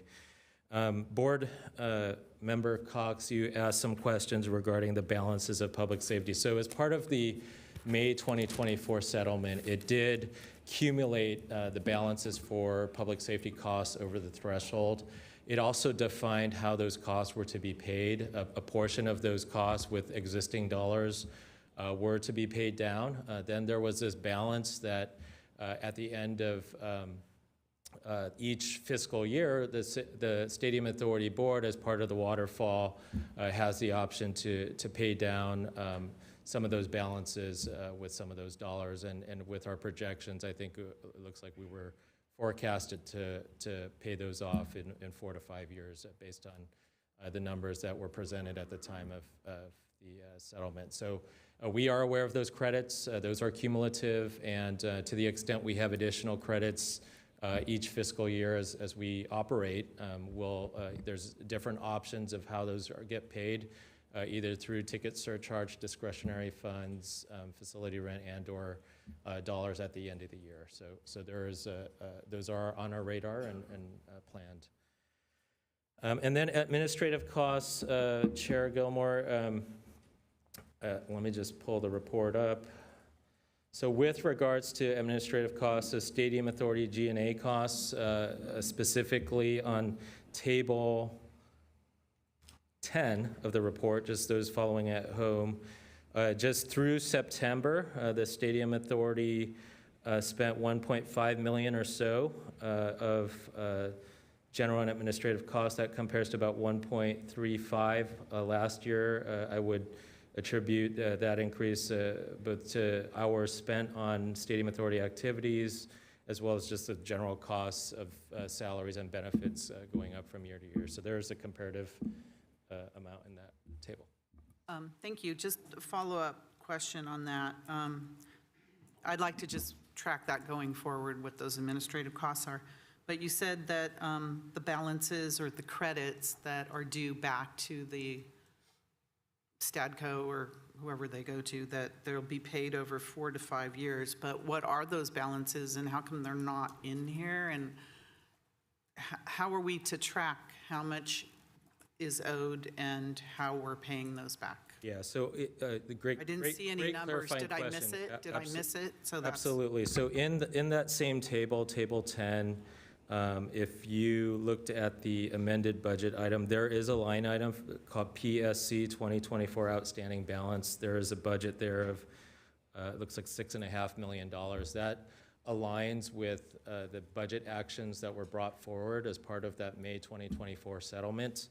So those are planned expenditures. As I mentioned, the settlement agreement was just executed that we expect to happen before we close out the year. So roughly $6.5 million or so is what we're planning to pay down. There still is a balance beyond that. This year, yeah, with dollars. What's the total is my question. The total, I believe there was, even beyond this, I want to say it was a city attorney saying 7. I don't have it offhand, but 11 million. So they're roughly $11 million. So it's scheduled to have paid down 6.5 out of that 11 this year? I think this 6.5 is that what we're talking about? Is in addition to the 11? Okay, I think we'd have to go back and look at that report and provide that information. For the next report, can that just be outlined of what that is, of what we owe and how we're paying that back? And then you said something about the 7 million and other balances that are due to us are in progress. Did we get the 7 million or it's in progress? Yes, so we are in possession of the 7. We are working with the city attorney's office on every element of the Stadium Authority agreement. That includes confirming outstanding amounts as you know, those. Sometimes when we look at the events, there's late invoices that come in from third parties or whatnot. So it includes confirming the amounts of the public safety credits. It includes the transfer of the performance rent. It includes a number of other items in that settlement. So there's a whole implementation schedule and plan that we're working very closely with the city attorney's office on carrying out. And then one thing also that was brought up was, there was on one of Authority Member Jane's slides, was about the outstanding debt that the Stadium Authority took on, you know, that is paid back by the seat license monies that we control. Now, that's only paid back by seat license money. It has nothing to do with operating revenues from the Stadium Authority. Is that correct? I think there's 3 or 4 specific dedicated sources for the debt. It includes the seat license. I think part of the naming rights. I'm not. Yeah, the naming rights are there. Those are there's 3 or 4 sources specific for the debt. The payment of the debt is now both a fixed term, the fixed term A debt. So that's going to be a fixed amount as we move ahead. That's the $8 million in principal, and then also there's the hotel improvement district that helps to reimburse for some of the city facilities. Right. Absolutely. That district. So I don't look at that as making money. It's paying back the debt that we took out to build the stadium, and we're paying ourselves back. So that's what that is. Okay, those are just my questions. Thank you. Anyone else? Let's see. Councilmember Cox? Authority Member Cox. I keep forgetting we're in stadium. And again, this is probably very common knowledge to the rest of the council, but do we have access to, instead of a snapshot, like an inception to date report that would include our total cumulative debt, our total cumulative revenues? Yeah, we do have those reports. Typically, what we like to, there's a lot of transactions that happen after kind of the close of the different months, and the dollars keep moving around. So typically, when we report back to the board, we wait until those numbers settle out. But internally within our finance department, you know, we have access to the reports that the mayor mentioned. After an event occurs, we get a snapshot of the profit and loss statements for those specific events. So we have those on files. We have backup invoices for expenses, and so some of those we track and we sample on a regular routine basis, and then once those numbers settle, that's when we compile it into the reports that come back before the board. Okay, thank you very much, Director Lee. Is there a motion to note and file? Oh, member of the public. Any member of the public? like to comment on this? Motion to note and file. Second. All right, was there anyone online? Okay, thank you. Council Authority Member Jane. And also to approve the budget amendment. Thank you.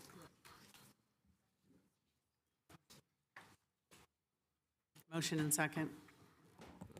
So maker by Councilmember Jane, Authority Board Member Jane, and Board Member Hardy seconded. And I'm sorry, the motion's still not working here. So Board Member Gonzalez. Yes.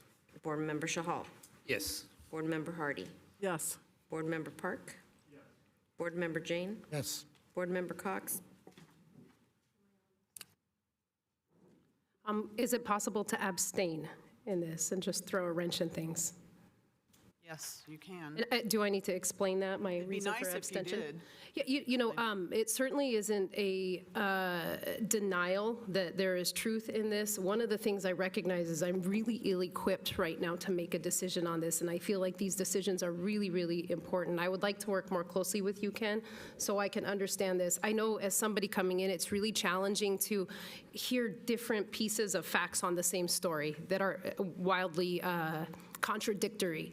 And I really want to trust the numbers in front of me and have a good sense of what I'm looking at before I make these important decisions. It is not a knock at all that I don't trust these documents. What I'm saying is I just don't understand them yet, and I want to, in good faith, to our constituents, do the right thing.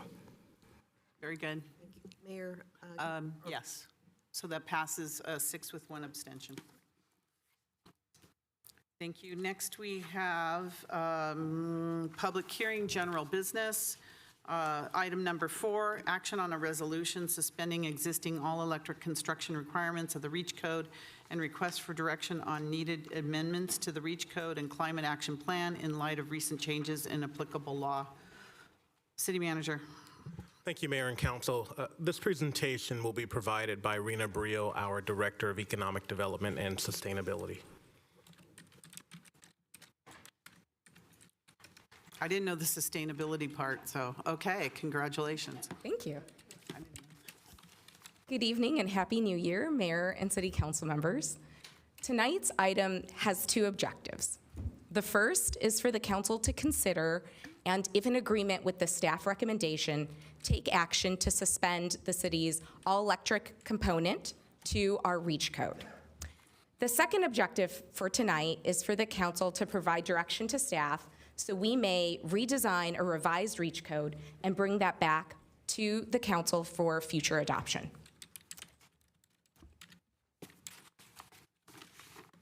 I'm going to provide history and context, policy options, as well as a staff recommendation on how a REACH code could be redesigned and meet the current legal context and our sustainability goals. Before we move further, I want to define some terms. REACH code. So that is a local ordinance that exceeds the minimum requirements of the California Building Standards Code. And we're doing this really to achieve sustainability goals. We are going to determine compliance with the REACH code at the building permit stage. And that's because we're going to have design drawings, we're going to have reports and analyses so we can verify that they're meeting the standards that we have in whatever REACH code we have now or will have in the future. And the California Building Standards Code is really the rule book that guides California building construction. And this year is a triennial update year. So every 3 years, the state provides a new building standards code. And this year, in July 1st, there will be a release of a new California Building Standards Code. And I mention that because we're going to be in a changing regulatory context, and I am going to touch on that a little bit in the staff recommendation. And our climate action plan. So that is part of our general plan. It was adopted by the City Council in 2022 and has a series of actions to get us to ultimately our GHG reduction goals. And our GHG reduction goal, long-term goal for 2045 is that we are carbon neutral. And a near-term goal is that by 2035, we actually have a 40% reduction in our GHG.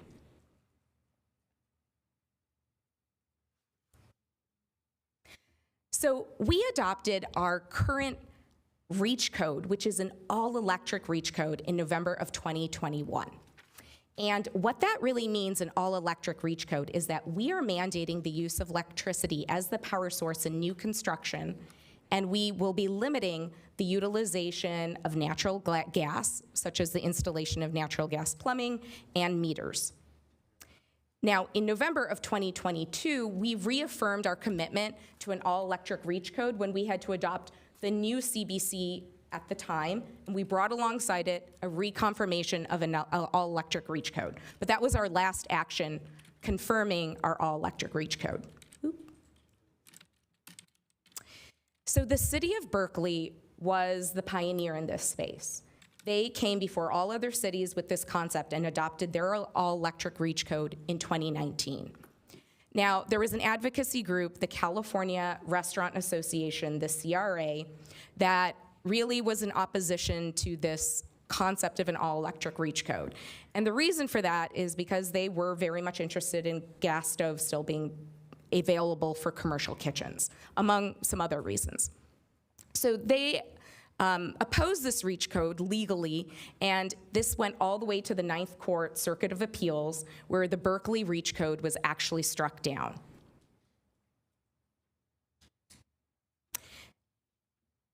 And this has some bigger implications for Santa Clara and the 60 other communities that adopted a all-electric REACH code. So we've already received requests from developers requesting that we waive our all-electric requirements in light of the Berkeley case. And we've also received a letter in July of 2024 from the CRA, so this is the advocacy group that sued the city of Berkeley, also requesting that we suspend or repeal the all-electric provisions of our REACH code. So given this new legal context, staff is requesting and recommending, I should say, that the council take action to suspend our REACH code while we come up with a different strategy. And the suspension of the REACH code formally is a resolution that's been attached to the staff report where the council would suspend sections 15.36.40 through 15.36.80, and this is part of the city's energy code. And this is the part that has the all-electric requirements. It's important to note that the REACH code involves a little bit more than just all electricity. It also includes the provision, the necessary provision of EV infrastructure and parking spaces. That component, the EV parking spaces and infrastructure, will not need to be suspended.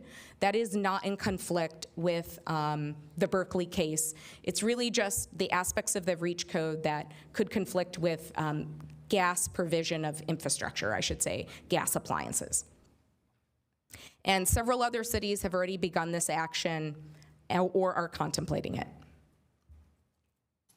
So if the council today decides to move forward to suspend the city's current REACH code, there are some different pathways that have become popular, if you will, some more than others, but options that I want to share with the council tonight. So the first option for how a REACH code could be revised in this legal context is called an alternative prescriptive measure approach. And what this is, by the name, is prescriptive, meaning it actually indicates a very specific building feature that would have to be incorporated here in the city of Santa Clara. In the context of REACH codes, commonly the prescriptive measure is that all electric wiring occurs. And that's different, of course, than the need for all electric appliances. We're just saying that there would be a need for the infrastructure to come in so that if a mixed fuel building, and mixed fuel means that someone's putting in gas appliances and electric appliances, if a mixed fuel building came forward, but there was all electric infrastructure, then someone could switch out their gas appliance for electric, and that would be a smooth transition. So that's one particular approach. The second approach is the energy performance approach. And that, as the term performance indicates, is actually some regulations about the holistic performance of a building and how it's designed. Specifically, what we would be doing if we followed this approach is to actually increase our local energy efficiency standards beyond the baseline requirements. And so for single-family homes, there are baseline requirements in an energy design rating, or EDR. And so what we would be doing is having some additional points beyond the baseline so that homes in Santa Clara would be more energy efficient. And then for the rest of development, we really look to the energy code. So specifically the source requirements of the energy code. And that is actually a percentage measurement above the baseline in the energy code. I'm going to talk about this a little bit further, have some images for you that are a little graphically easier to digest, but this is also the staff recommended approach. And there is an air quality approach that is emerging. The city of Campbell recently adopted it, as well as the city of Los Altos Hills. That approach would be to regulate not the energy efficiency of a building, but rather the air quality within the building. And in particular, it would regulate or state that no new construction could result in buildings that produce nitrogen oxide. So the city of Los Altos Hills did make an exception for gas appliances in the kitchen. And I should state that that mandate ruling out nitrogen oxide would preclude gas appliances. So Los Altos Hills did decide to move forward with this approach, but did exclude kitchen appliances, perhaps because they understand there could be some vulnerabilities with the CRA, obviously wanting to support gas appliances in the kitchen.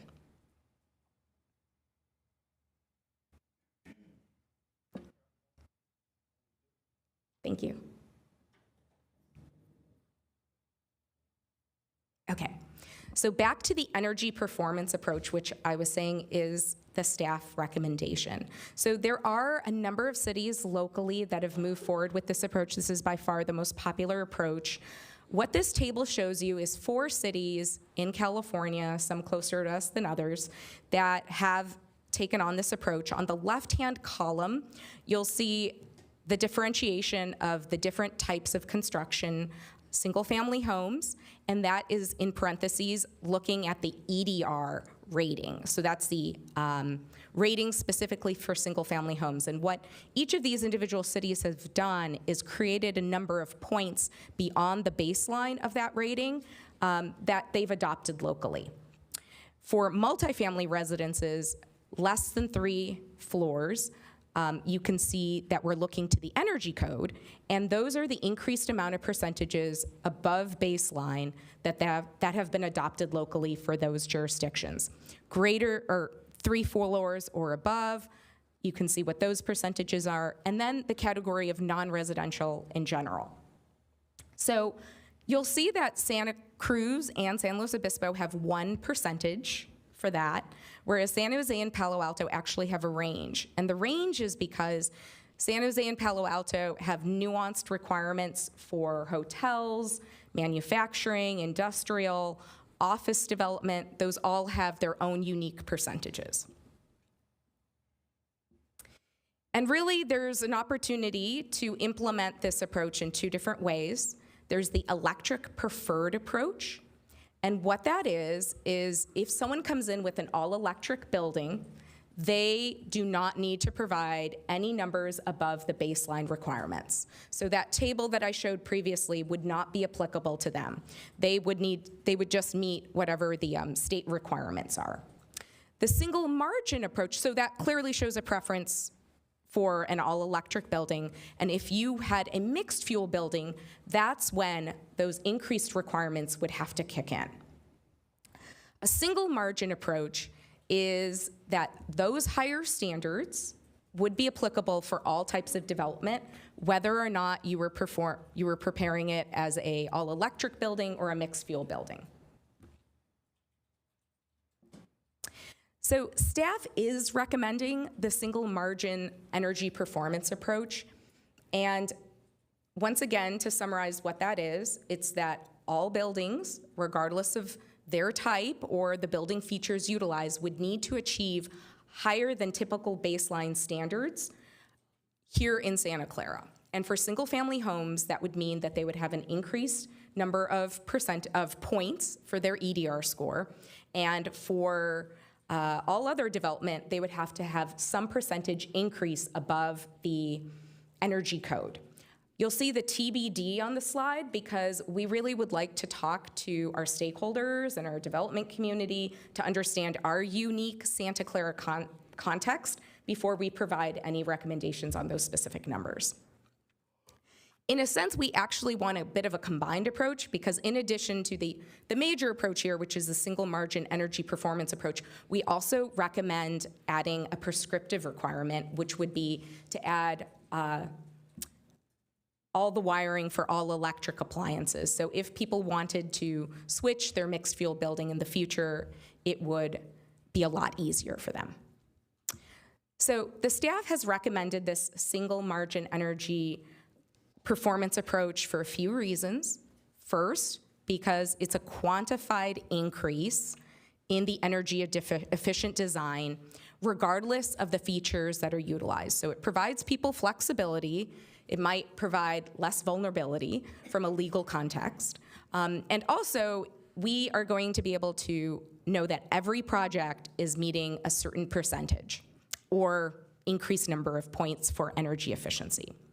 Second, it's going to be simple to actually implement this in a changing regulatory environment. So as I mentioned, the CBSC is coming out in July of this year with a release of their new code. It's going to take effect in January.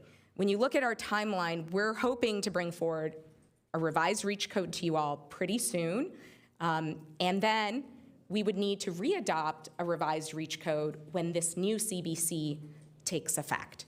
So what that table showed you is a simple concept, which is we are going to be requesting a percentage of increased efficiency above the baseline, whether that's the baseline of the current CBSC or the future CBSC. That would be the increased percentage. And then because we've had other communities in our area move forward, and this has been the predominant approach, our local building industry has gotten more familiar with how to adapt. And so this, we think, will be easier for them. Oh, could you help move my slide forward? Thanks.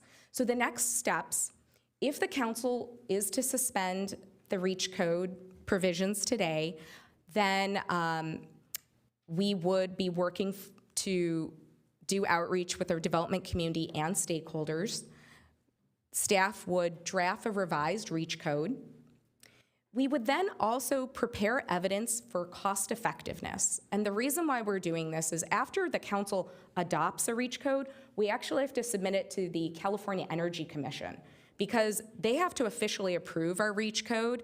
And among the findings they're looking for is that any requirements that we have above the standards actually have a return on investment.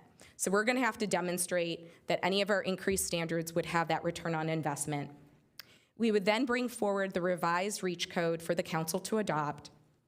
We would submit the revised REACH code to the CEC. They do take a little bit of time to adopt that. And once approved, we would hopefully begin to implement that REACH code.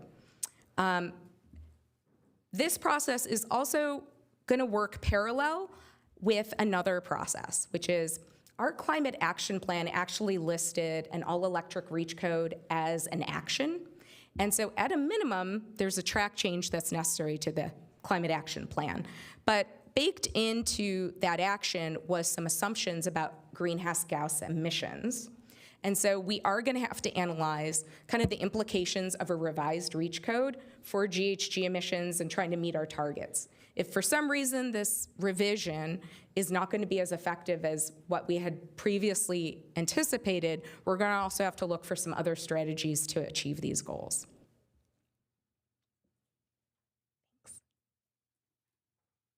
Okay, this is a little bit of a timeline with those next steps. If the council suspends the REACH codes today, then in about a month, we will be convening developers and stakeholders to provide input. In the March and April timeframe, we would actually be bringing that revised REACH code back to the City Council. In May and June, because it's looking at about 2 months for the CEC to provide an approval for us. And we would then begin to implement that revised REACH code. In July, we have that new release of the new CBC. And We would anticipate, because there's more to our adoption of the new CBSC than just the REACH code, we would bring forward in October that local adoption with, hopefully, the revised REACH code again. And because the CEC would have just approved our REACH code, we're hoping that we may not need to bring it back to them. And we could hopefully begin to implement the new CBSC rather quickly, hopefully in the January, February timeframe. So with that, the staff recommendation is that the council adopt a resolution suspending enforcement of the existing all-electric requirements of the city's REACH code, to direct staff to prepare amendments to the REACH code consistent with a single margin energy performance approach, combined with a prescriptive requirement to pre-wire developments for future all-electric use, to direct staff to obtain a cost-effectiveness study for the proposed amendments to the REACH code, and to direct staff to prepare corresponding amendments to the cap, combined with the necessary GHG reduction modeling. And I'm here for any questions you may have. Okay, thank you very much, Director. We appreciate it. Let's see, I have a few council questions. We're going to start with Councilmember Hardy. Thank you. What I want to understand, to be really clear then, if we suspend this, it's a lot because of, for a legal reason, and then we will have a gap time of a year, at least according to the last slide. So I want to understand what happens in that interim. And you mentioned that the new CBSC would not be out until July. So I'm curious how that time frame works. I'm also want to make certain I'm really clear that we're talking about new construction. And when we say new construction, does that mean, if I'm remembering right from Planning Commission days, that if you leave at least 10% or more of an existing situation, it is only a modification? I want to understand how that would affect single-family homes that are already in place and have gas infrastructure now and would need to maybe replace something. And I want to understand how this would affect single-family homes in existence now if they rewire for EV in their garage. Thank you. Councilmember Jane? Thank you, Rena. I believe the Air District, the Bay Area Air Quality Management District, is banning natural gas appliances like water heaters and furnaces, in which case the pre-wiring helps because you won't have that expense if you have to replace your furnace. So when you go into the cost effectiveness study, I wanted to understand how that goes into effect, because I believe that natural gas prices will probably be very high in the future, partly because we're revising our cap and trade. There may be a carbon tax, so fossil fuels will be taxed, in my opinion, very high. Otherwise, we can't meet our SB 100 carbon-free goals by 2045. And I believe you said that our interim goal was 40% by 2035. I believe it's actually 80%, 80 by 35.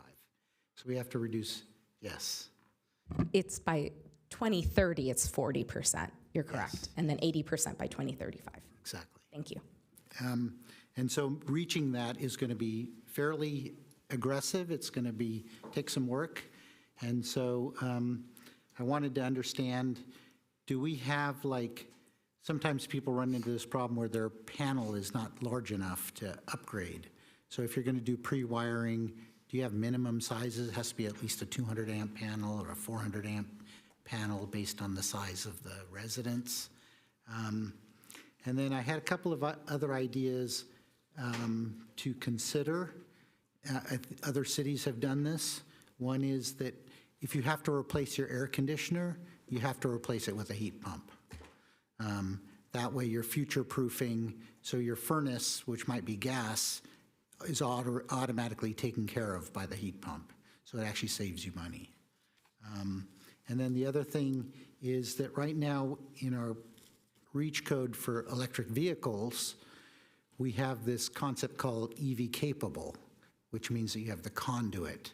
And I would actually like to modify our REACH code to get rid of EV capable and just make it EV ready. So that's something that I am interested in trying to do. The other thing is that there have been numerous studies that say that running a gas stove in your house creates tremendous amounts of NOx, nitrous oxides, which then create ground level ozone, which is very harmful to kids. And so there is a real health reason to try to get rid of the NOx and the gas appliances.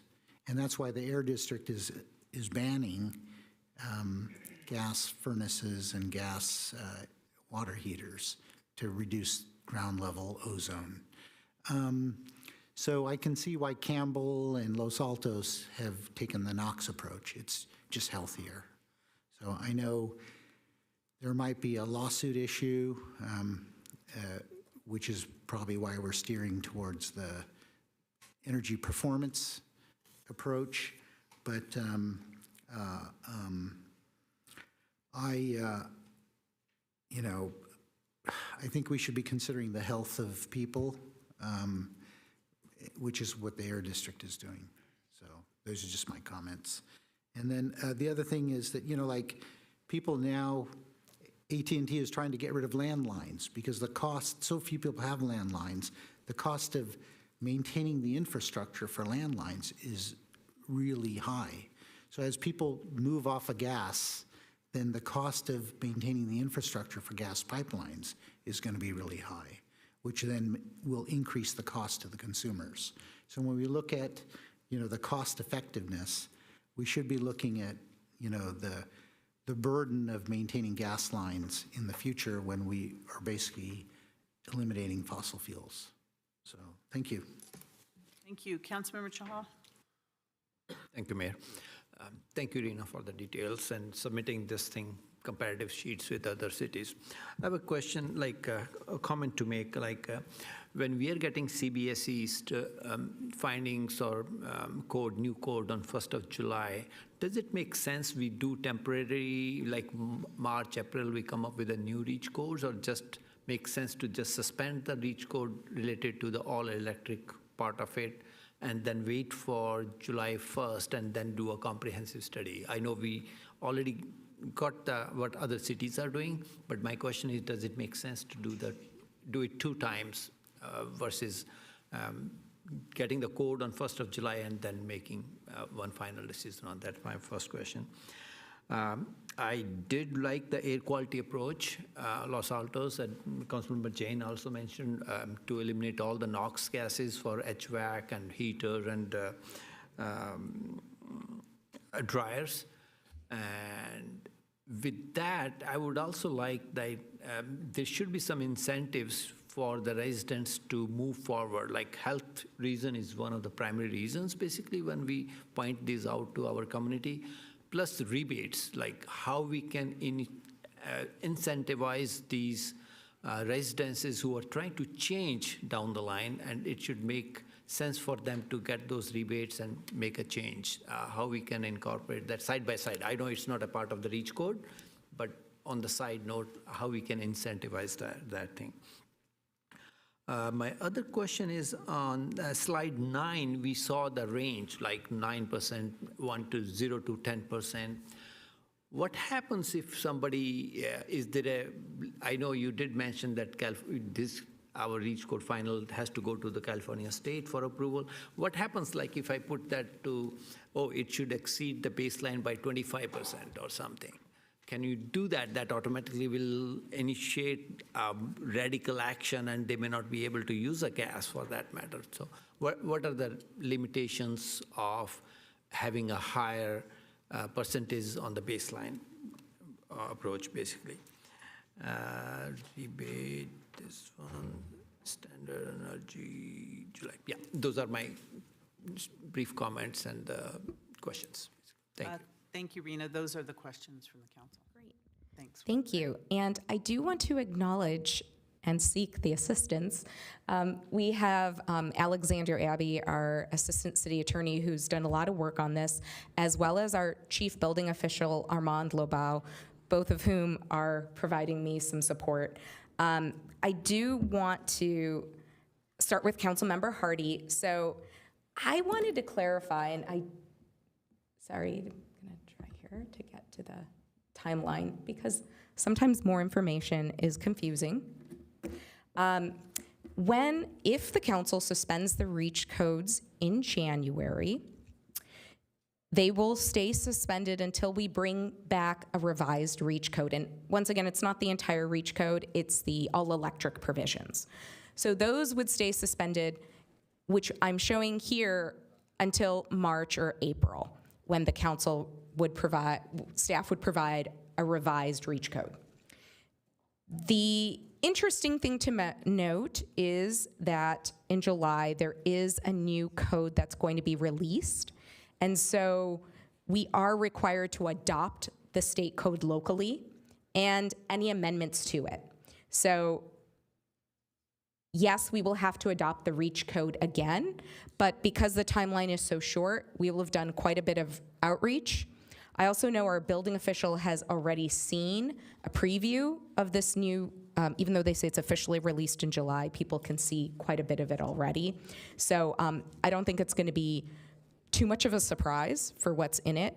And hopefully we can, I would say, plug that hole of what we would need to be that period of time where we don't have any sort of higher efficiency requirements and return a REACH code sooner. So I think I answered your question, Councilmember Hardy, of what happens in the interim is that the state requirements, we won't have any local requirements that really touch on energy efficiency.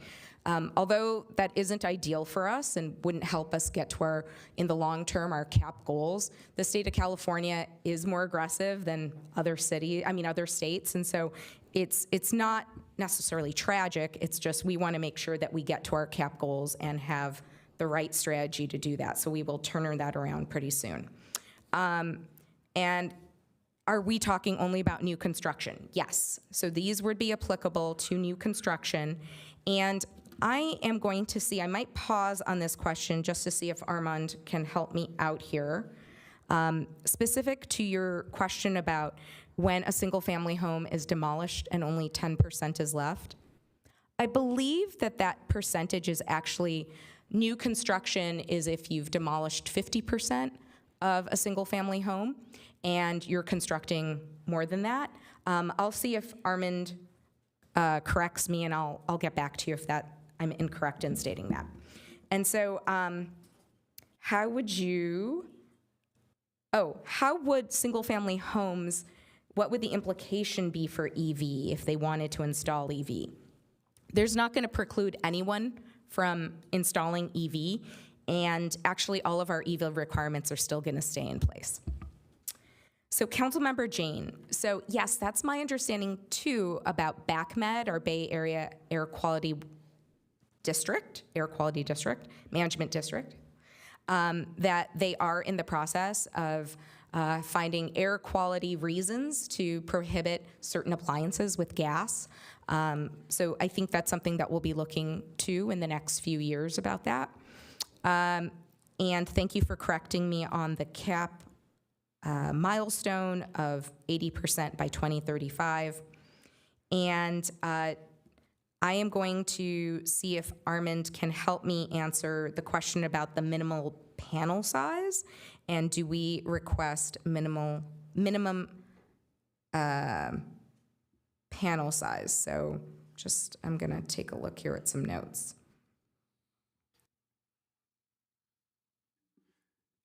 Rena, if you want, while you're looking at that, I might add on a couple comments from legal standpoint. I know there's questions about kind of what happens in the meantime, and I think Rena, addressed the timeline aspect for you. But in our case, I think as the staff report pointed out, our code is really so similar to the code in Berkeley that was struck down by the Ninth Circuit It is very highly vulnerable to legal challenge and effectively unenforceable during this interim period anyway. And so you taking this action to suspend it formally actually, for the most part, ratifies an existing legal circumstance that we have. And as you've heard from the communications that we got from various people who are watchdogging this, they are on it. And if we attempted to apply it, to projects, we'd probably have a legal issue. I, of course, will defend things if we get any contrary direction, but our recommendation from both legal and business staff is to take this action because it kind of confirms the practical reality anyway.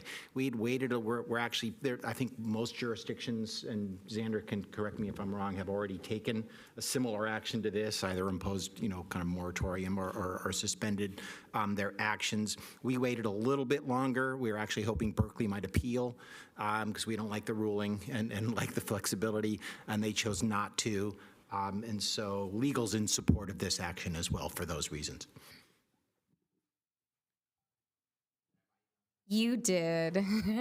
Now I'm getting ahead of myself trying to get other questions answered.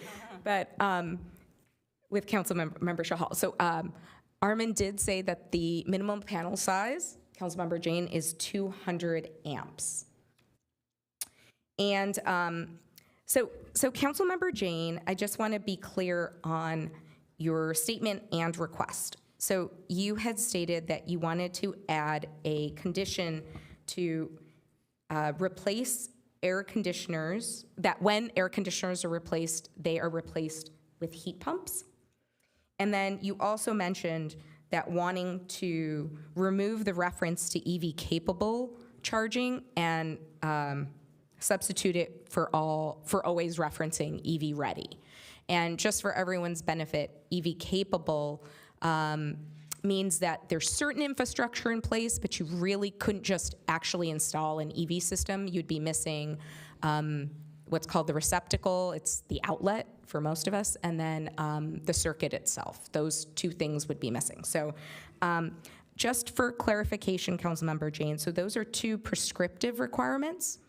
And what we may want to do, I mean, this is really a direction from the council in which we're going to vet with outreach. So, if you wanted to suggest that be added as a prescriptive measure, we could then get that vetted through the outreach to see what kind of implications there are for that. But just wanted to share, that's how I interpreted your request, was to add that add those both as prescriptive measures. I think what we had put in was low power, level 2, for the EV ready. And I would just say, if you needed to with the building community, to just change all the EV capable to level 1 at the very least, just so that people have a way to charge. Ideally, I'd like it to be low power level 2, but if you're outreaching to the building community, I just want every spot to be capable of charging, because EV sales are going through the roof. And it just makes sense to have at-home charging for everyone. Got it. And Councilmember Shahal,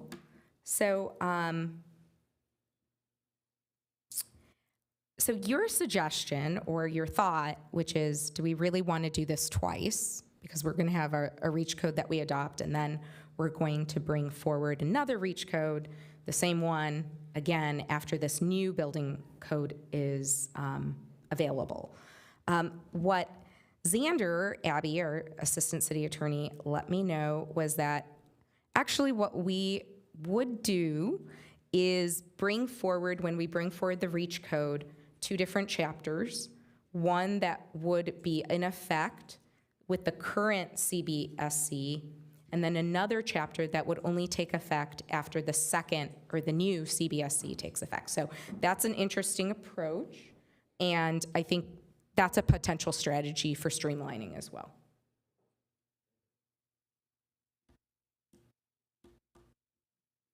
Did I accurately reflect it? Yeah, cool, great. Great, yeah, so that could be a streamlined approach. And then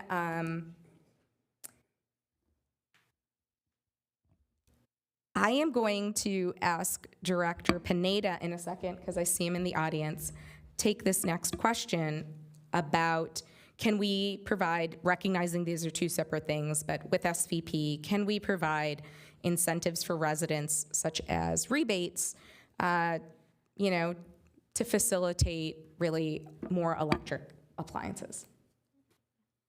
Thank you. Director Pineda?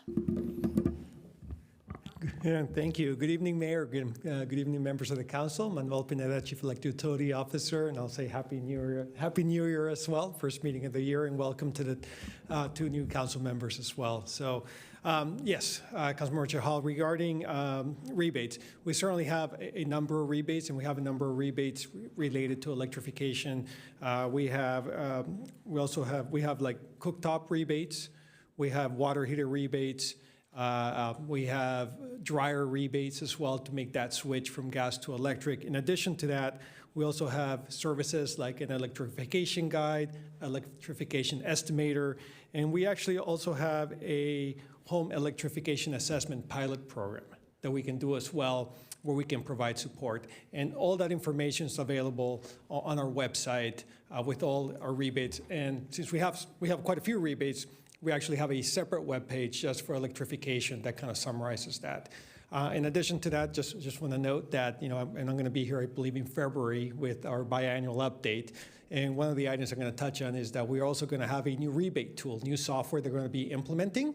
That's going to make it easier for our residents and customers to be able to apply for rebates as well and be able to engage in that form. So I'll give you that update. But we do have a number of rebates.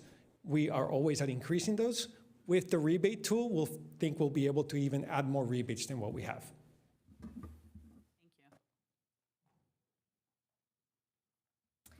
And then Councilmember Chahal, you had another question about, what is the limitations for us on kind of sky's the limit, let's make it 25% more efficient. So the analysis of the return on investment, so that will be more difficult. You do have to understand that our California codes are actually already pretty efficient. For instance, a lot of them, the energy code already takes into account the utilization of electric appliances. So the baseline is rather high already. So it could be very difficult to achieve a much, 25% increase in efficiency. So just feasibility is a consideration. But I would also, and return on investment, and probably the amount of questions we would get at our permit center, as everyone tries to grapple with an incredibly, probably strenuous requirement. And then I think Councilmember Hardy, I'm waiting to get you your answer on what is defined as like a new construction single family, and it is when more than 50% of the exterior walls are removed, or when more than 50% of the wall plate is raised. So those are when the new REACH code would be applicable, when you're adding 50% or removing 50%. And I think I have all the questions answered. I think we might have another round. So Councilmember Cox. Thanks. I just want clarification. It sounds like there may be an appetite if we were to take staff's recommendation on the single margin, but like you said, maybe an air quality approach like Los Altos has as well. If we were to do that, would we have to decide tonight what specifications would be in the air quality approach? Like, this is what we want to do for, as they did, no nitrogen oxide, et cetera, et cetera. If we were not able to make that decision tonight, I guess it's a two-part question. What is the urgency to make this decision if we realize there's pending litigation on the horizon? I have a couple more. Councilmember Jane, I don't know if your light was still on from before. Yes, I had some more. I just wanted to clarify. Starting in 2027, only zero NOx water heaters can be sold or installed in the Bay Area. Starting in 2029, only zero NOx furnaces can be sold or installed in the Bay Area. So, you know, the pre-wiring is just going to be cheaper. The other thing is, if you go back to slide 14, which was the timeline, my understanding has always been that the California Building Code standards actually, while they're released, they don't go into effect until January 1st. So if we get our REACH code approved by then they go into effect at the same time, and that makes it easier for contractors because they only have to read one code. You know, they're not having to shift gears mid-year. So it's best to time it so that our rules go into effect January 1st. Of course, we have to, I think, eliminate the all-electric requirement or we'll get sued. So I think that's what I'm hearing. Okay, Councilmember Chahal. Thank you, Mayor. So, question regarding Los Altos air quality-based approach, basically.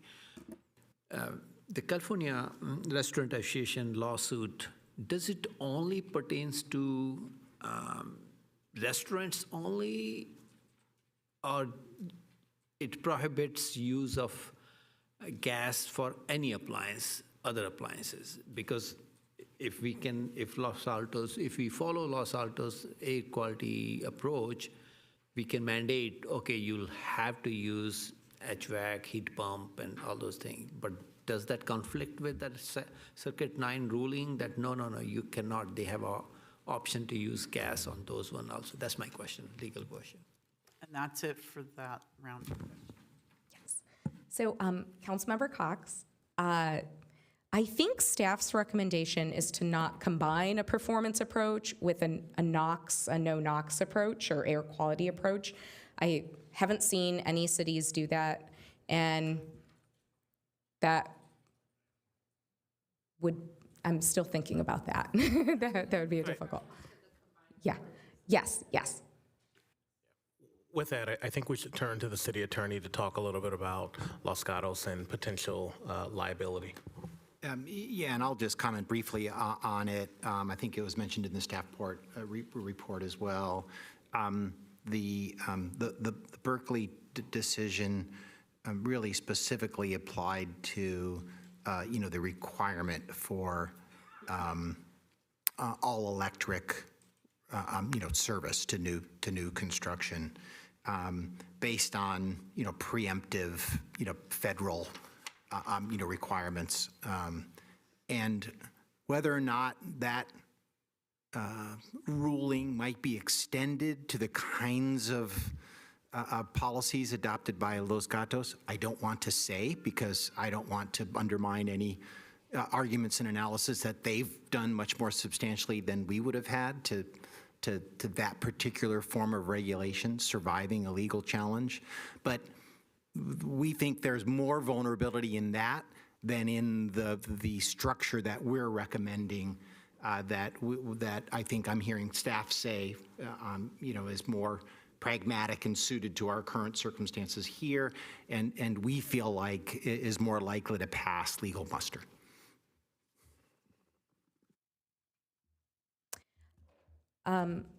So let me see if, did you get your question answered, Councilmember Cox? I mean, You turn on your mic. I'm sorry, yes, no. Okay. Yeah, So no, that's the fine. question is, I understand it's staff's recommendation to do the single margin approach. If we pushed back and said we'd like to do the single margin, but we'd like to combine that with an air quality with some specifications about a few other things. My question was, if that was to go forward, and you're shaking your head at me like you really don't want it to, but would we have to specify then tonight what was put into the air quality part of that? So I think today it would be helpful for staff to understand the approach so that we could get feedback from the stakeholders. We will, of course, be open to hearing from everyone and provide that feedback back to the council. I would say that the combined approach of the air quality and the performance is not one I've seen done by any other community. So it's a little bit hard for me to think on the dais about it. And that's why I'm sort of, the gears are turning for me on that. But it looks like, does City Manager Grogan want to chime in on something? Just to elaborate, the decision that's before you tonight, in part, is rescinding our all-electric code and then providing staff guidance when we come back to you with a modification to our REACH codes.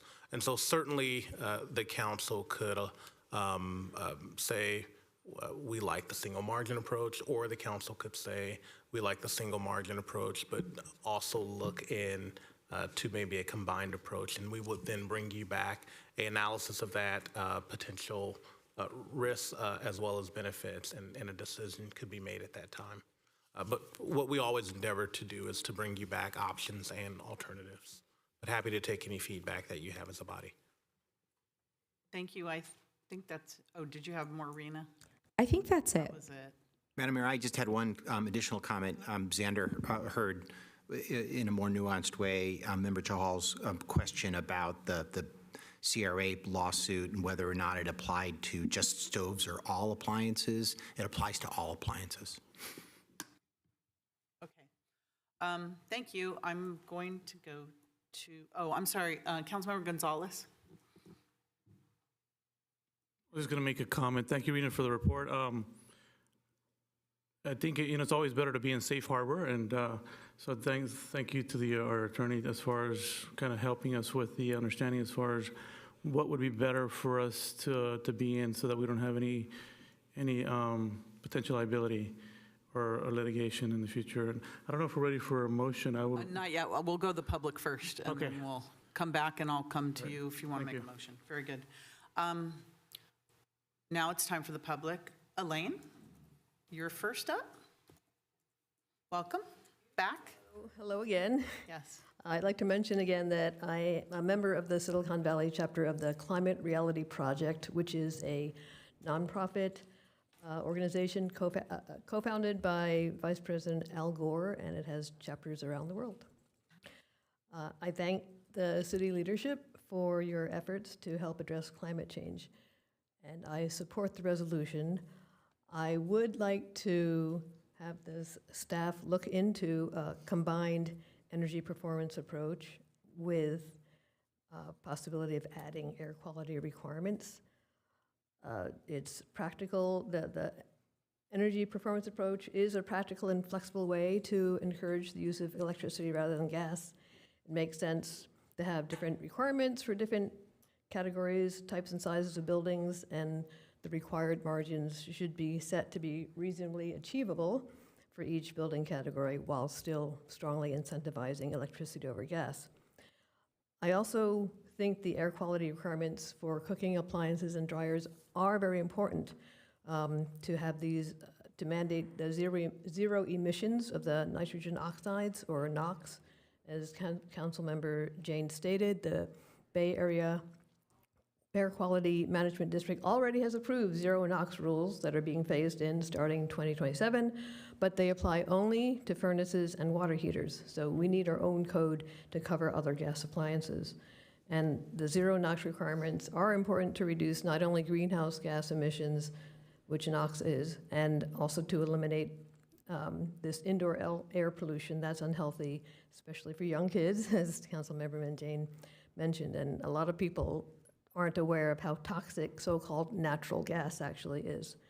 So I request that the amendments be crafted to avoid loopholes and unintended negative consequences, and keep in mind potential environmental justice and equity impacts.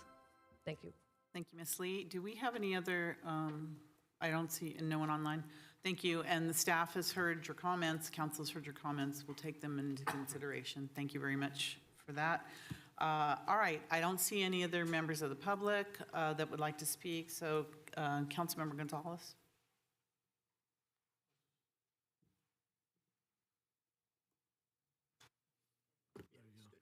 Just want to make a motion to move forward the staff recommendation. All right, we have a motion for staff recommendation. I'd like to second with a friendly amendment that we have staff also look at I like this because of the legal solid ground and the flexibility, but consider the pre-wiring and the EV charging ready versus possible. Is that okay with the, I think it's, yes, as long as staff is getting that input from, and engaging our partners or our building folks, yeah. Thank you. are you okay with that, staff? Okay, so we have a motion and a second, staff recommendation. Can you let me, I just want to get there now. Councilmember Hardy, sorry. Could you repeat your friendly amendment so we get it? Okay. I'd like also for staff to look at the pre-wiring option as a prescriptive, I think is the term you used, and the EV charging ready versus the EV possible. I hope I got those terms right. Was it ready? One was ready It was and one capable was and ready. capable and ready. Just Okay. a clarification question for you, Councilmember Hardy. So as part of the staff recommendation, we have the added prescriptive requirement of wiring for all electric. Was there something different that you meant by that? I was making, well, because it is in part two, I just wanted to call that out, that that was something we were concerned about, and then possibly this ready versus capable for EV. Great. So the pre-wiring for all electric and then the EV ready versus capable. Yeah, because staff was asking for direction, I wanted to call that out. Got it. Thank you very much. And those will be discussed with all the stakeholders and others. So that's in the motion. Councilmember Gonzalez? Correct. Okay. So we have a motion and a second. All right, now a whole list of names here. Councilmember Jane, followed by Chahal, followed by Park. Go ahead, please. Again, this is not a hard requirement, but I would like to add a friendly amendment to look at the condition that other cities have adopted is when somebody has to replace their air conditioner, that they replace it with a heat pump.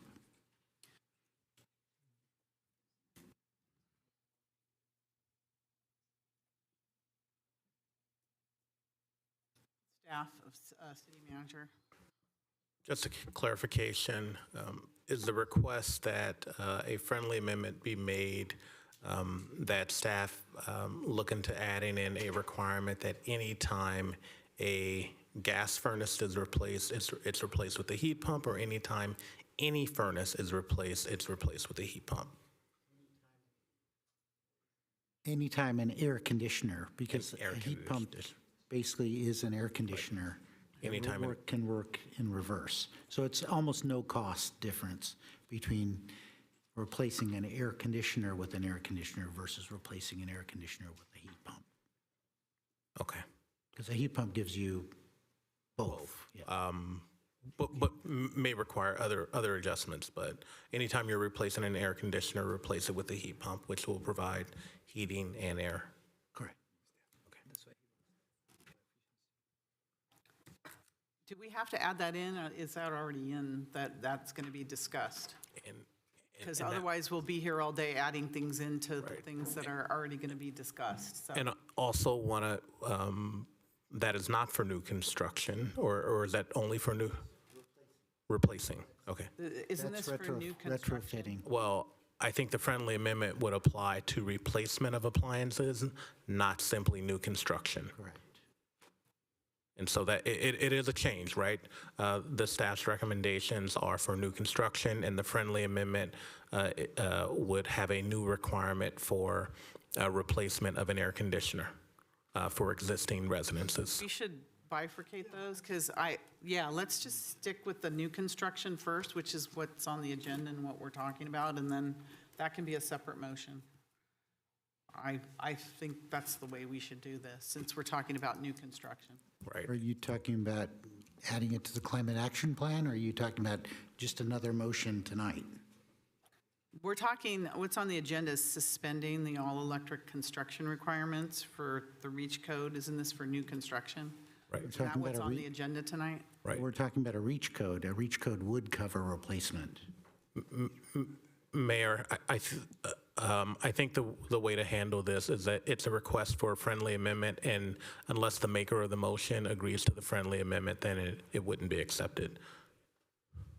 Maker and second. I think we should just move forward with the current. I just think that, and I would agree with Councilmember Jane, but just because of the audience and the input from staff, I don't like to make changes to recommendations which would be very deviating from the scope of the recommendation. So as far as new construction, I would just say that we move forward with what we've, the seconder and myself brought forward. All right, thank you. Okay. I would concur. Thank you. Councilmember Chahal.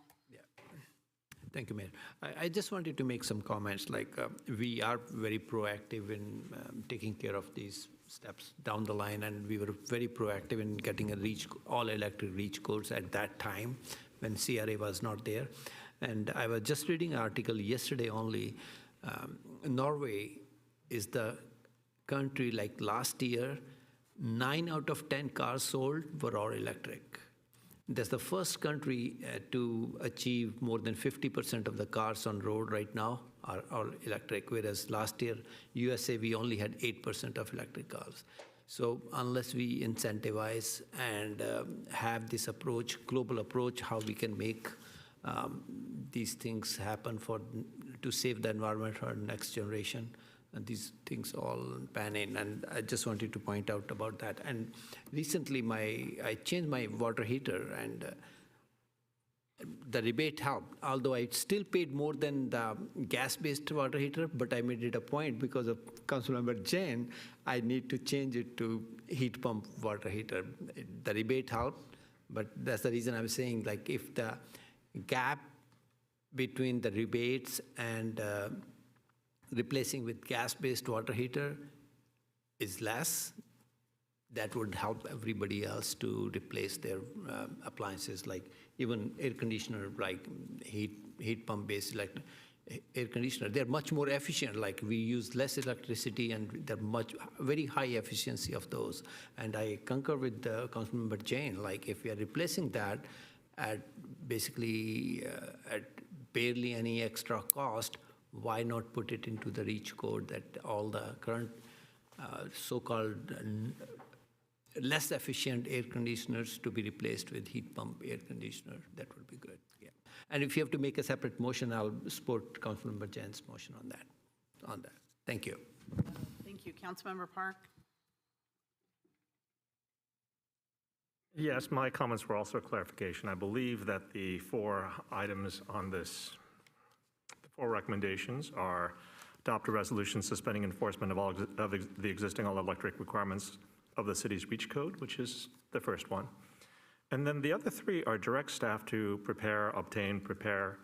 And I understand one thing that's been driven into me by city manager and the city attorney, which is if it's not in the motion, then there's no direction being made to staff. So I would think that if we want to be this specific, the first one would be the adopt resolution suspending the enforcement, which is the first thing. I believe that keeping it simple is the right thing to do. And the other cases where we're directing staff to prepare amendments to the REACH code consistent with blah, blah, blah, blah, blah, those could be additional motions, because again, I'm going with the premise that there is no direction to staff if it doesn't appear in a motion. This is what I've been told. So we would have additional motions where we could specify what the amendments to the REACH codes could be.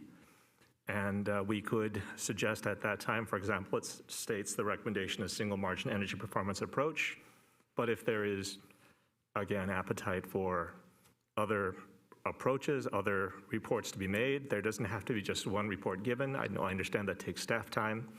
But I believe that I guess I'm asking to validate my understanding of how we would go forward. Yes, through the mayor. I think we should put up slide 15 just to talk through the various staff recommendations and options for council tonight. I think that aligns to Councilmember Park's statements. So as that happens, certainly there are 4 recommended actions before the City Council. There has been a motion and a second with regard to items 1 and 2, and there has been discussion with regard to amending what is in 2. And so, Councilmember Park, in alignment with your comments of if there is a desire for additional changes or direction to staff on what the modifications to our REACH code should be, absolutely, they should be within that motion. And there was a friendly amendment by Councilmember Hardy to add additional content to recommendation 2, and then a friendly amendment by Councilmember Jane, but that was not accepted by the maker of the motion or the seconder. So I think we are absolutely going through that process that you articulated. And then at some point, I would expect there would be another motion with regard to items 3 and 4. But my understanding is that we're currently tackling item 1, which is suspending the REACH code, and then the various components that may be included in recommendation 2. The way I looked at this is if we are going to talk about amendments to the climate action plan, that should be a whole separate discussion, because maybe it's not just the one item that Councilmember Jane had proposed, but other items as well, now that we've had this for a couple of years. So I thought the action tonight was just to do, we're doing this because of the legal issues, because we need to do this, we need to take this action, and we're going forward. And I know you're going to take all of this and meet with stakeholders and go through the whole process, but there may be other parts of the REACH code, and I don't think it was advertised that way, that we were going to be talking about amending, the overall REACH code just with these amendments because of the need for the suspension. So that's where I'm a little confused as to what are we doing tonight? I thought it was just because of the suspension.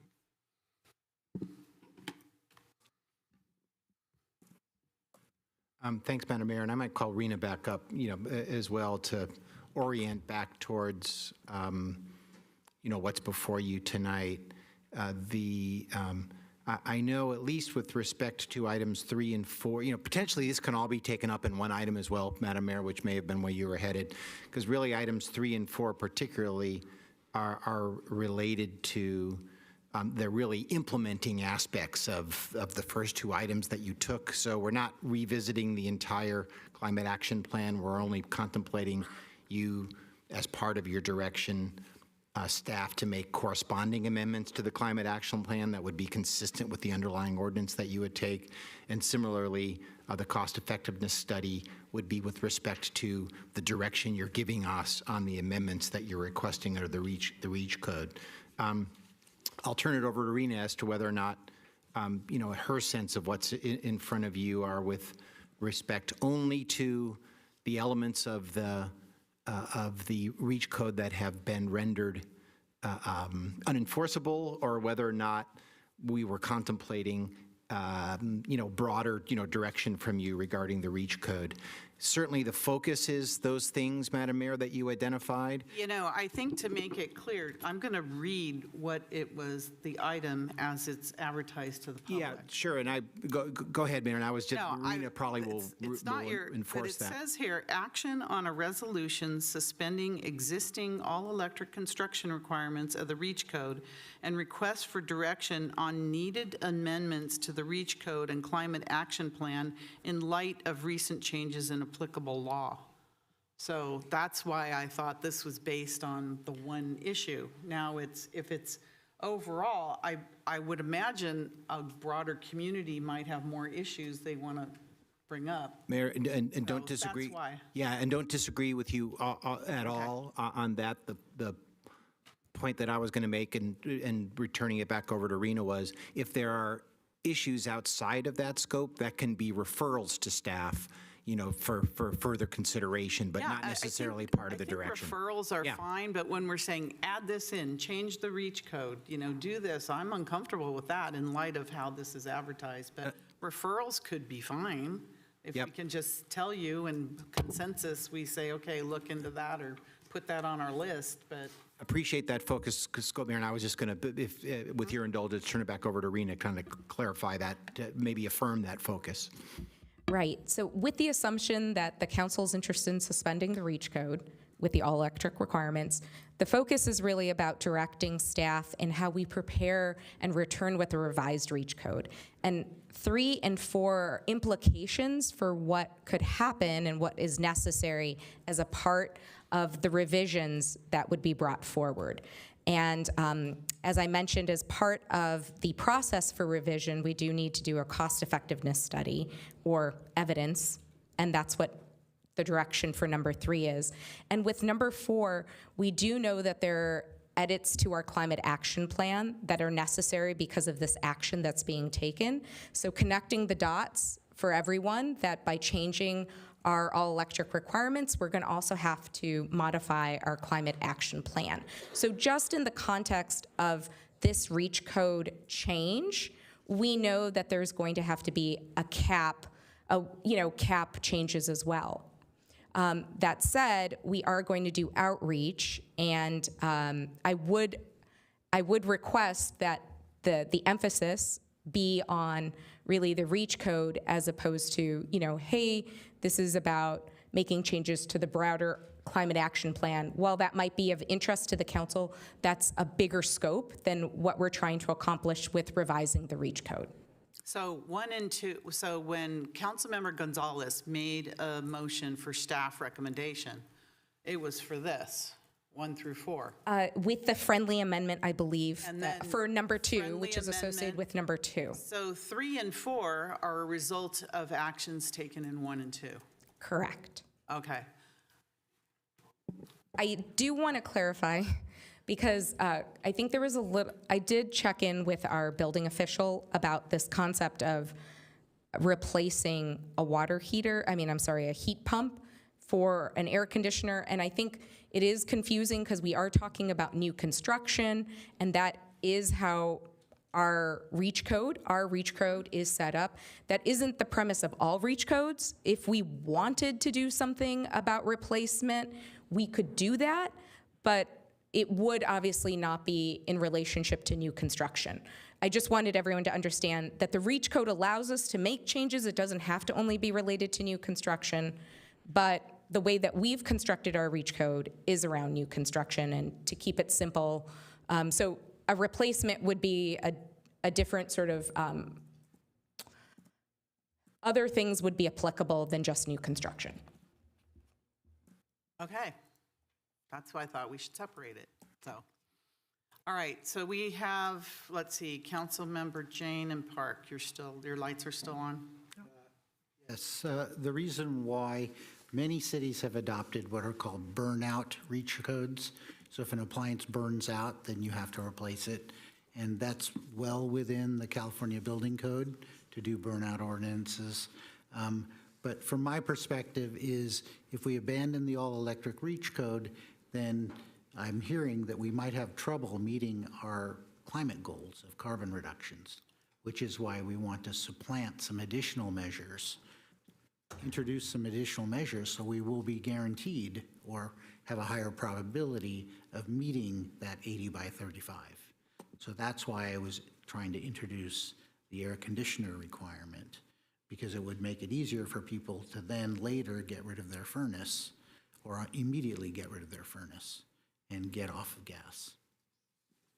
Councilmember Park? Yeah, and I wasn't quite done with what I was bringing up the basis of what the recommendations were, so I could ask additional questions. But it seems to me that what Councilmember Jane is asking for is 100% within the purview of what's here.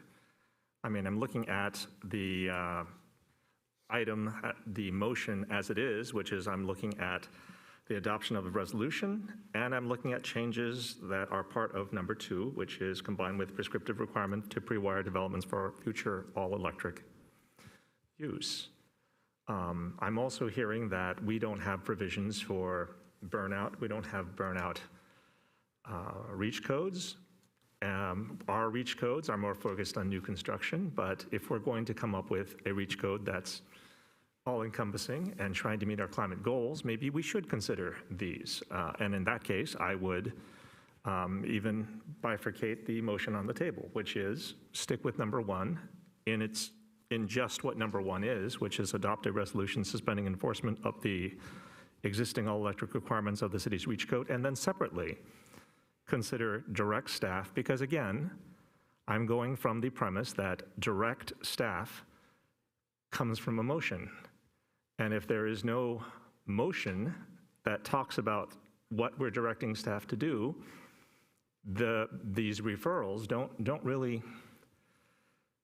there's no requirement for these things to be put into future reports. I mean, we can ask about that, but I think that if we look into the basic principles of politics, of policymaking, which is if you're directing staff, it's in the motion, then I think that we should, in good faith, separate the adopting of a resolution suspending the enforcement and directing staff to prepare amendments to the REACH codes. And in this case, it says, REACH code consistent with a single margin energy performance approach. And I would actually like to look at what we could do to add air quality approach to this, a combined approach.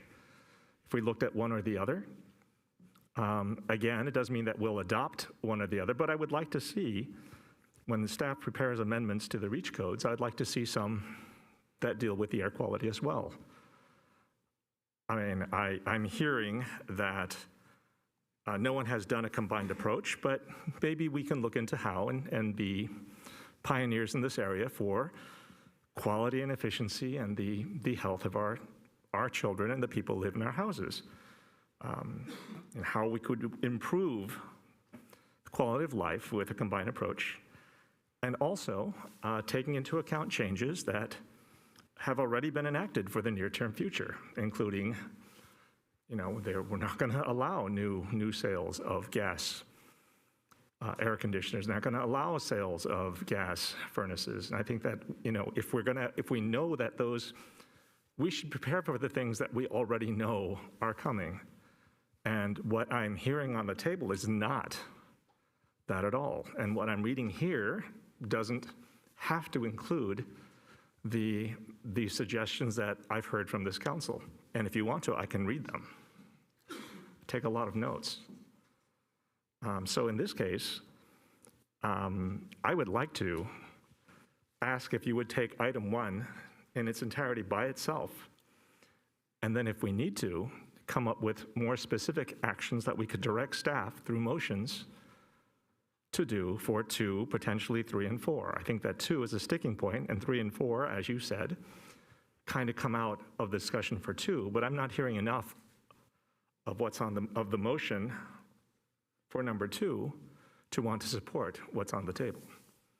So I'm going to suggest that we stick with item 1, recommendation 1 by itself, and consider some of the items that we've heard in other discussions elsewhere. I believe item 1 through 4, they're all interconnected. You can't just have 1 without 2, 3, and 4. I don't believe that's true.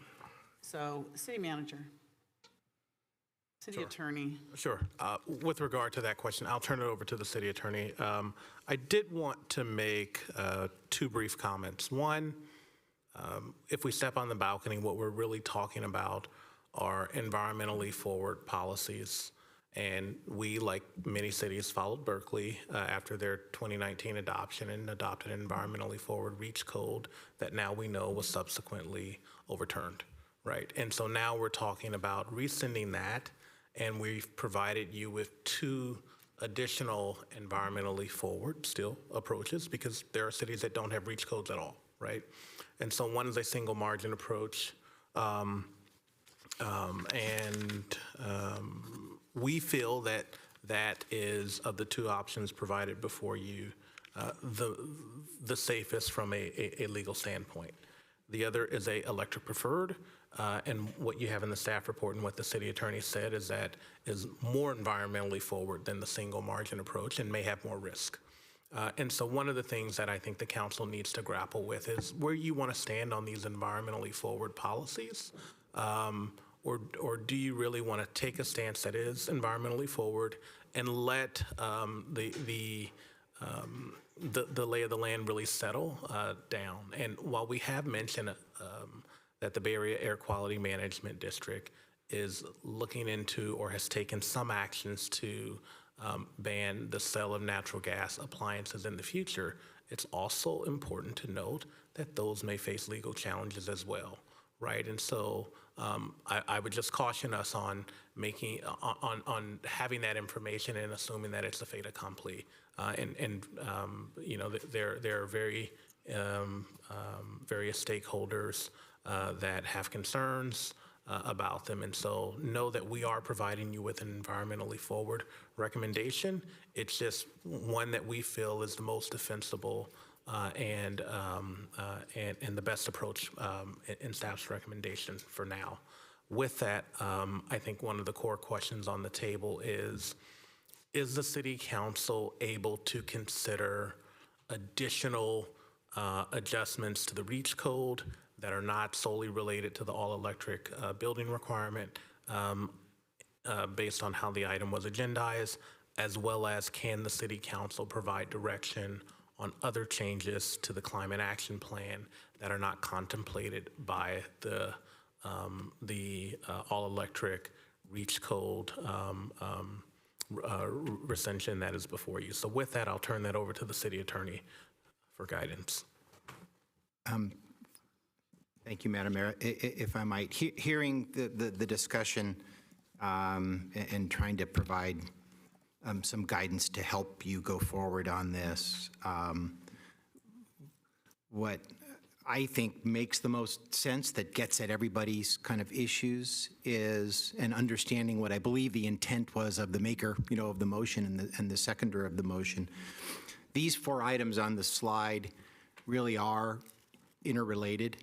And a council recommendation that includes staff's recommendation really on all these related items, plus the addition of the EV ready versus capable. That goes both the all electric wiring, which is in staff recommendation, just to be clear, and the EV ready versus capable can be and could be taken in one motion. I think it would also be in order, even if it's a little bit outside the scope of what staff, you know, presented and the nature of our existing REACH code, to make a referral to staff to say we'd also want you to explore additional measures that could expand the REACH code to deal with existing facilities, and that could be part of a work objective, you know, for staff that could be done, you know, in due course and brought back, you know, when possible, either concurrent with or following kind of the core thing that staff really needs direction from you on now. So we can make a separate motion as a referral on that. Yeah, so we're kind of separating them, but they're all together. I'm fine with that. That's my recommendation, Mayor. But Yeah. I think that this is all connected. It should go first. That's the motion on the floor, and the second. And then Yeah, so I don't think they whatever- need to be taken each individually. I think this is a bundle. No, it's a bundle for the staff recommendation. the- And then the referral is a separate, the referral are the other things that were talked about that we want to refer back to staff. Yeah, which we've heard think one that makes more example sense. of, you know, already. So I think that's, it's certainly within the scope of discussions to make that referral. I think it would be cleaner the way it's agendized to bundle 1 through 4, you know, with the friendly amendments suggested by Right. Member Jane and incorporated into the maker and seconder of the motion. Thank you. Councilmember Park. So number 1 literally says, adopt a resolution suspending enforcement of the existing all-electric requirements of the city's REACH code. We've repeated this 7 times now. Number 2 says, direct staff to prepare. It doesn't say we're voting on this. It says we're directing staff to prepare amendments. It does not say that we are voting on these amendments to the REACH code consistent with single margin energy performance approach, which is a very specific thing. combined with a prescriptive requirement to pre-wire developments for a future all-electric use. And that was the motion, I believe, on the table. And the elements, the items that Councilmember Jane wanted to add were not accepted. And we could talk about those as a separate motion. But in this case, we are stating two things. The first thing is the adoption of a resolution suspending the enforcement of the existing all-electric requirements of the city's REACH code 8 times. And a separate thing, which is direct staff to prepare amendments to the REACH code consistent with, and now we can make changes to consistent with single margin energy performance approach, with an air quality approach, with a combined approach. There's lots of ways we can go through this.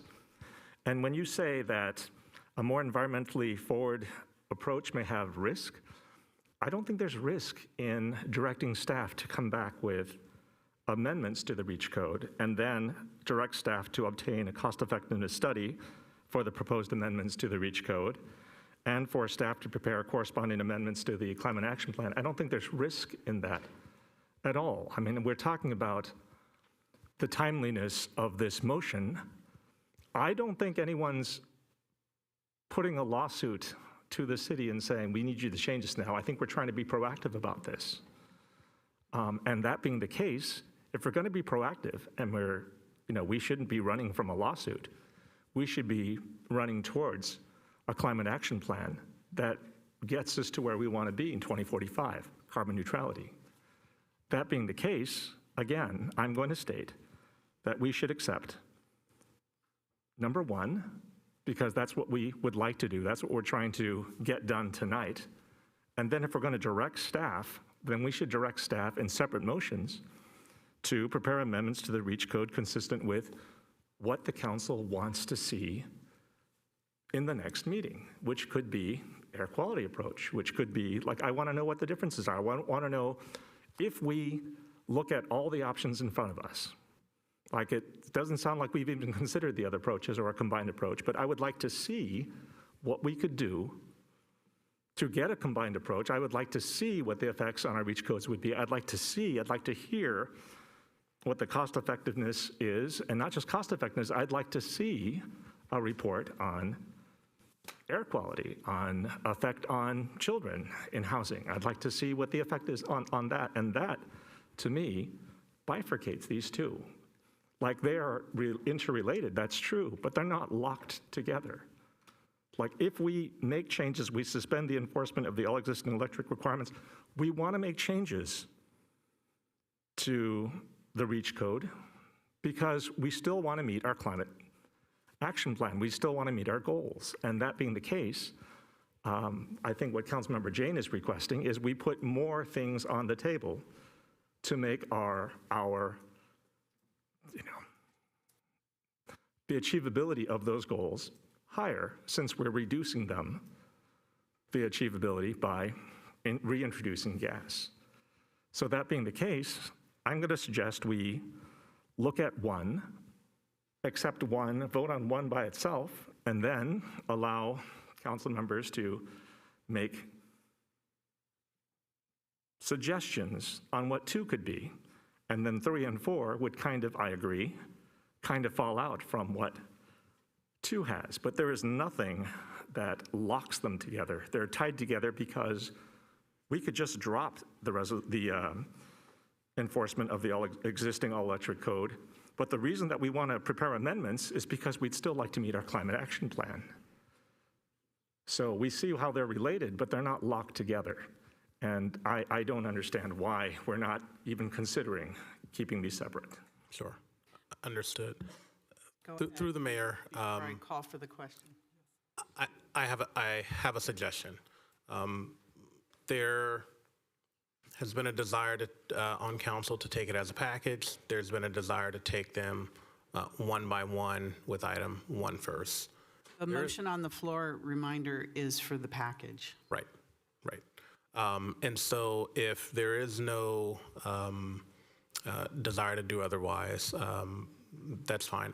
I wanted to proffer a suggestion that hopefully could be a middle ground for the city council, which is certainly all of these tonight need to be taken as a package, One is rescinding the all-electric reach code, and certainly 3 and 4 implement wherever you decide to be on item 2. You could start by discussing item 2 and where you'd like to land on item 2, and then take an action on everything as a package, because item 2 really guides what we bring back to you. And then after that package is approved, you can discuss any other referrals that you would like to make to staff, and then we would bring those back in due course. So I just wanted to proffer that, but certainly you have a motion and a second on the table. We have a motion and a second on the floor, and then I was going to ask for a second motion for referral to staff for other amendments to the REACH code to keep it cleaner. So it's kind of the same thing, but I don't see us getting to an action with what you just suggested, because I think we need to just separate them, keep this one clean, and then let's talk about other amendments to the REACH code for replacements, because this right now is for new construction. And so when we're talking about replacements and other things, let's just keep it separate so that it's cleaner. So if the council's okay, we have a motion and a second on the floor. I'm going to call for the question. City Clerk, which is recommendation 1 through 4, staff recommendation with the amendments from Councilmember Hardy. Correct. Which So were if you don't- accepted by Councilmember Gonzalez. Correct. So just back to the maker of the motion, just for clarification. It's staff recommendation 1 through 4, and direct staff to look into EV capable versus EV possible. Correct. Okay. I clarify that, not possible, it's not possible. It's ready versus capable. Ready versus capable. EV ready versus EV capable. Thank you. Possible capable. Possibly capable, but ready. Okay. That's where it's coming right now. It's 10 o'clock. I have a clarification question. I have a clarification question. There's a motion and a second. I called for the question. So what do you have? Meaning, number 2 says, direct staff to prepare amendments to the REACH code consistent with single margin energy performance approach. And if we then add referrals that state we would like to see air quality approach, we would like to see a combined approach, would that go against number 2?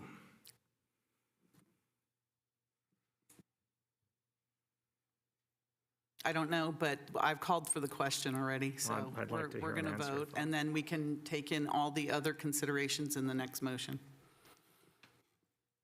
Madam Mayor, I'd like to make a substitute motion. I've called for the question already. Please register your vote.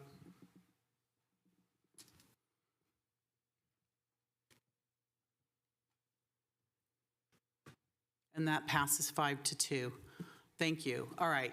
So does someone have a new motion for referrals? Councilmember Jane. Yes, I would like to make a referral to staff to investigate the idea of some sort of burnout ordinances, whereby if somebody has to replace an air conditioner, and this would be not a window mount air conditioner, but it would be a fixed installation air conditioner, it needs to be replaced with a heat pump. It's just something to look into, and then also to look into what kinds of measures we could consider to reduce indoor NOx. I'll second that. Okay, we got a motion and a second for that. Councilmember Park. So, I mean, is the recommendation to look into how we reduce indoor NOx, is that an air quality? Is that looking at elements of an air quality approach? Is that? Okay. Yes, it is. Okay, then I'd like to ask if I can add, like rather than looking at one or the other, which doesn't seem clear that we could do one or the other, I'd like to also look at like what the feasibility is, what the efficiency, what the effectiveness is of looking at all things together. Because again, we are trying to achieve not just what our goals are. If we can exceed our goals, we'd like to do that too. So I'd like to I support Councilmember Jane's requests, and I'd also like to look into what, and beyond just air quality, like if we looked at an air quality approach and we looked at a combined approach, what are the things that would work, could work? What are things that other people have said, used in an air quality approach or have suggested an air quality approach that would not work? I mean, it's fine to tell us what's good and what's bad, but I'd like to know all the options in a report in front of us. Okay, I don't see any other questions. So I guess I'm going to ask, can we make it clear in the motion that, having an air quality approach is not off the table, and looking at, what a combined approach would look like is also on the table?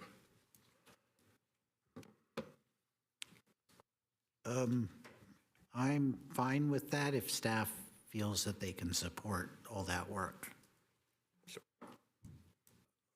Through the mayor. Yes, go ahead, please.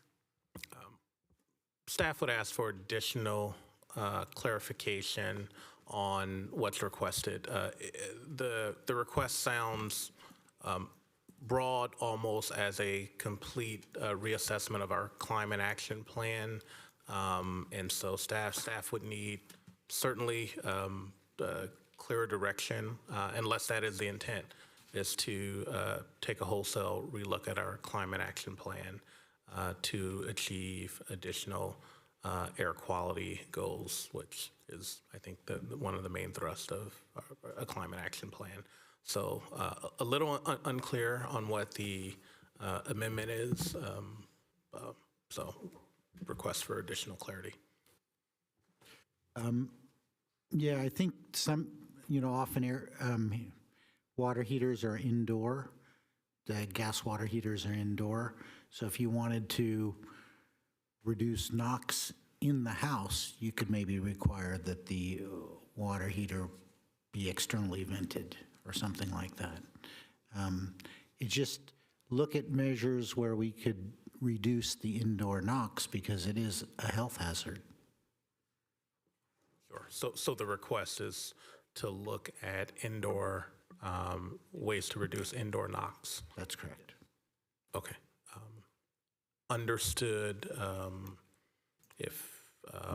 As the motion. Is that part of the motion, Councilmember Jane? Well, that was my motion, but To- Councilmember Park wanted to expand it to basically even consider replacing the single margin energy with a NOx approach, I believe. I'm just saying that if we don't do the analysis, we don't know which one's more efficient. I would think maybe a combined approach would be good, but I will let staff, I'm not directing staff as to which one is better. I'm directing staff as to find out what would be a good solution. Okay, I'll turn it over to Rena. I'll also note that gas water heaters are externally vented. They're all externally vented. So, yeah. but I think in general, what the question is to take a deeper dive on indoor NOx and look at additional recommendations for REACH code and climate action plan with related to indoor air quality. I'll turn it over to Rena Barrio. Yeah. I just wanted to say that NOx and energy efficiency are two totally different things, right? NOx is looking at air quality. Energy efficiency is actually looking at how much energy, electricity a building is utilizing. So NOx has emerged as a way for people to get to all electric without having to utilize the same sort of approach of saying it's all electric. That's been the context for how a couple of cities have moved forward with the approach of the NOx approach. They are trying to get to two totally different things. In fact, a NOx approach may not need to go to the CEC because it's not actually touching the energy code, right? So it's two totally different things. The REACH code, if we're trying to get to the GHG emission reductions, the direct way to do that more so is a single margin approach, because we're going to have a quantified measurement of GHG emissions that are reduced from this particular approach. A NOx approach is an air quality approach. It has a different set of goals. It may also have some other benefits that, are, I would say, parallel or the same, because eliminating gas appliances also has an, GHG emission reduction for not just air quality, but for other reasons. So I just wanted to share that these are two different approaches for two different things. And I think the staff recommendation of the single margin approach is really trying to find a quantified way to look at our GHG emissions, and that this is actually a step to implement our cap. And so that's just one more appeal to try to make it simple. I think, though, that the council is interested in this. There are health benefits or other reasons to look at the NOx approach, right? The air quality approach. And that's information we can bring forward to, more information. We came at it at a very high level, and this is a new strategy that's emerging. We can provide a lot more information when we return. However, I just want to be clear that it's two different approaches, and from a staff perspective, if you do take action one, we want to fill that hole as soon as possible. So the longer we take analyzing different strategies, the longer it'll take us to return with a revision. So I really appreciate that this was two different motions, that we have a clear direction regarding what to return with the single margin energy approach. And the rest is sort of a referral for staff to bring forward, not necessarily, if it's possible to bring forward with this item, but may not. Yeah. Okay. And I'll just jump in and clarify that. The staff referrals will very likely be on a different timeline and schedule with council's action with regard to the package. We will move forward with the breach code adoptions and the timeline set forward.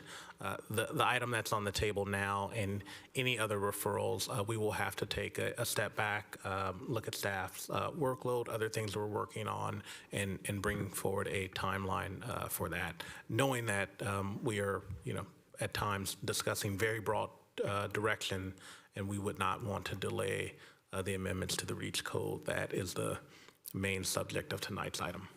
Thank you. Councilmember Hardy.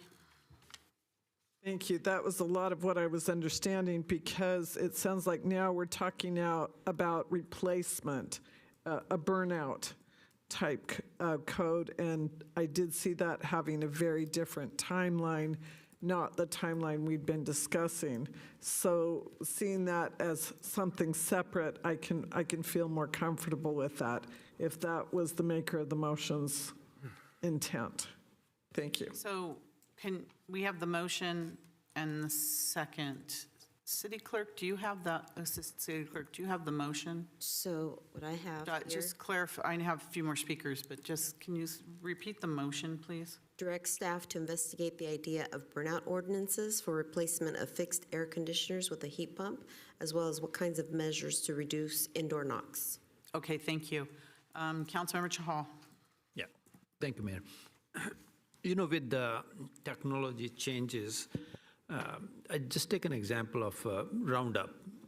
It was banned in Europe way back, and we still didn't ban it. And why it's important to talk about NOx when we are talking about this topic is because scientifically it has been proven that burning gas inside a closed-door home is creating problem for the younger generation.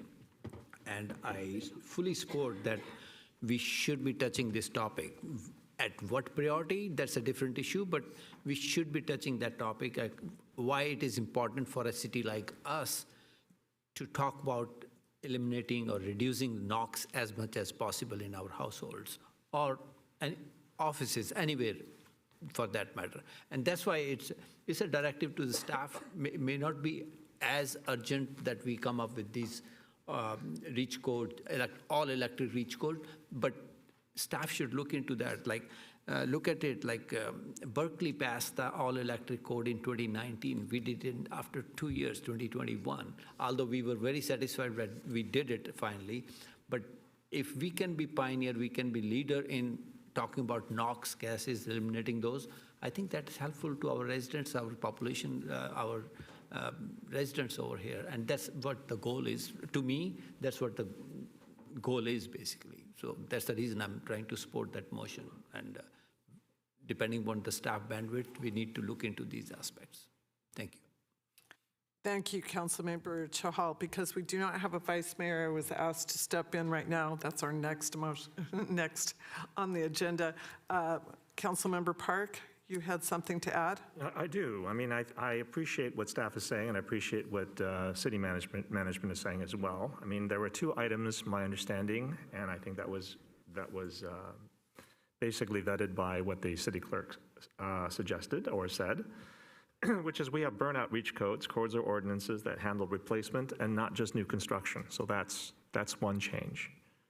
Because previously, you stated that our reach codes were only for new construction. So this introduces something different.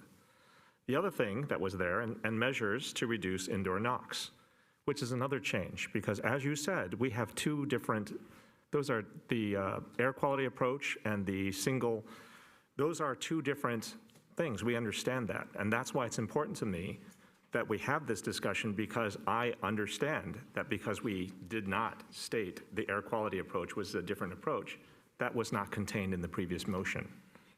And what I'm suggesting is that we look into what benefits some NOx-focused amendments could bring. And I think that that's what Councilmember Jane is asking for with the look into measures that reduce indoor NOx as well. But I'm saying, like, I don't think they're inconsistent. I don't think that we must misunderstood what the presentation says. It's because we understand that they're separate that I'm bringing this up. So again, I will stand with the motion. I will support the motion that's on the table. I just want to make it clear that it doesn't have to be one or the other. I'd like to see some amendments here, see how they can work together, but I don't want to look at just one thing.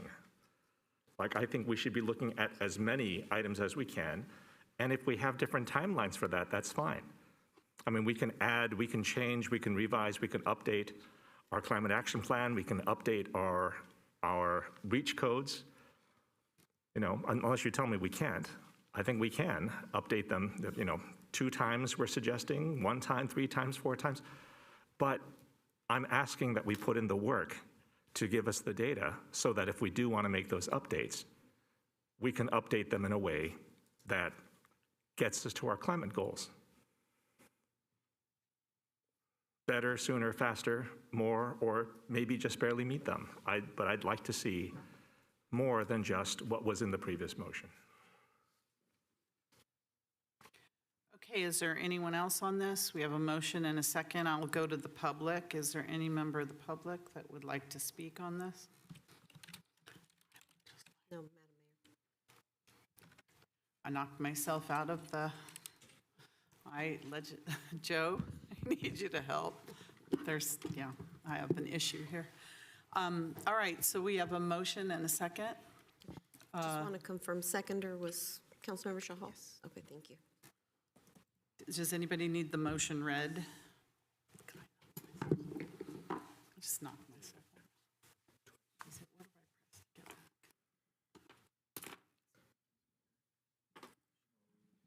Oh, sure. Direct staff to investigate the idea of burnout ordinances for replacement of fixed air conditioners with a heat pump, as well as what kinds of measures to reduce indoor NOx. Okay, please register your vote. Is that correct? Burnout ordinances, including replacement of fixed. Including?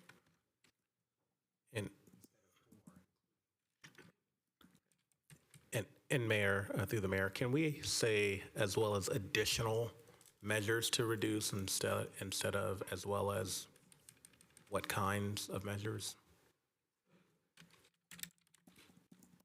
Okay, that's fine, yeah. As additional measures. Okay, so this is direct staff to investigate the idea of burnout ordinances, including replacement of fixed air conditioners with a heat pump, as well as additional measures To reduce. to reduce indoor NOx. You got it.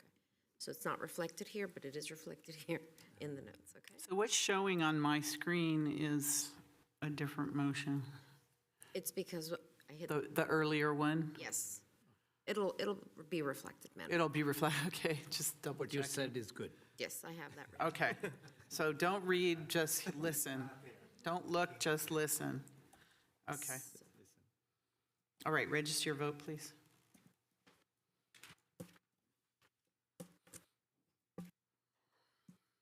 And that passes unanimously. Thank you, staff, Rena, Xander, everybody.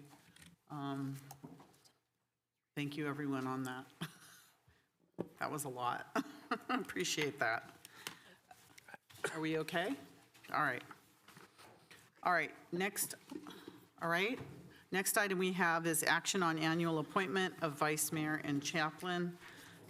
The recommendation is to appoint Councilmember Kelly Cox as vice mayor for approximately 1 year until the appointment of a successor vice mayor in January 2026, and appoint council deems appropriate to serve as chaplain. I made a recommendation to appoint Councilmember Karen Hardy as chaplain, since she has the highest seniority, and our chaplain would have been former Councilmember Anthony Becker, who's no longer here. So that's the recommendation on the floor. Is there any comments, questions, comments, motions? I'll make a motion to appoint Councilmember Cox to the vice mayor and Councilmember Hardy as chaplain for 2025. Second. I'll second. Thank you. Councilmember Gonzalez? I was going to second that motion. Okay. Oh, okay. All right. So we have a motion and a second, and is there any member of the public that would like to speak on this motion? All right, so when you're ready.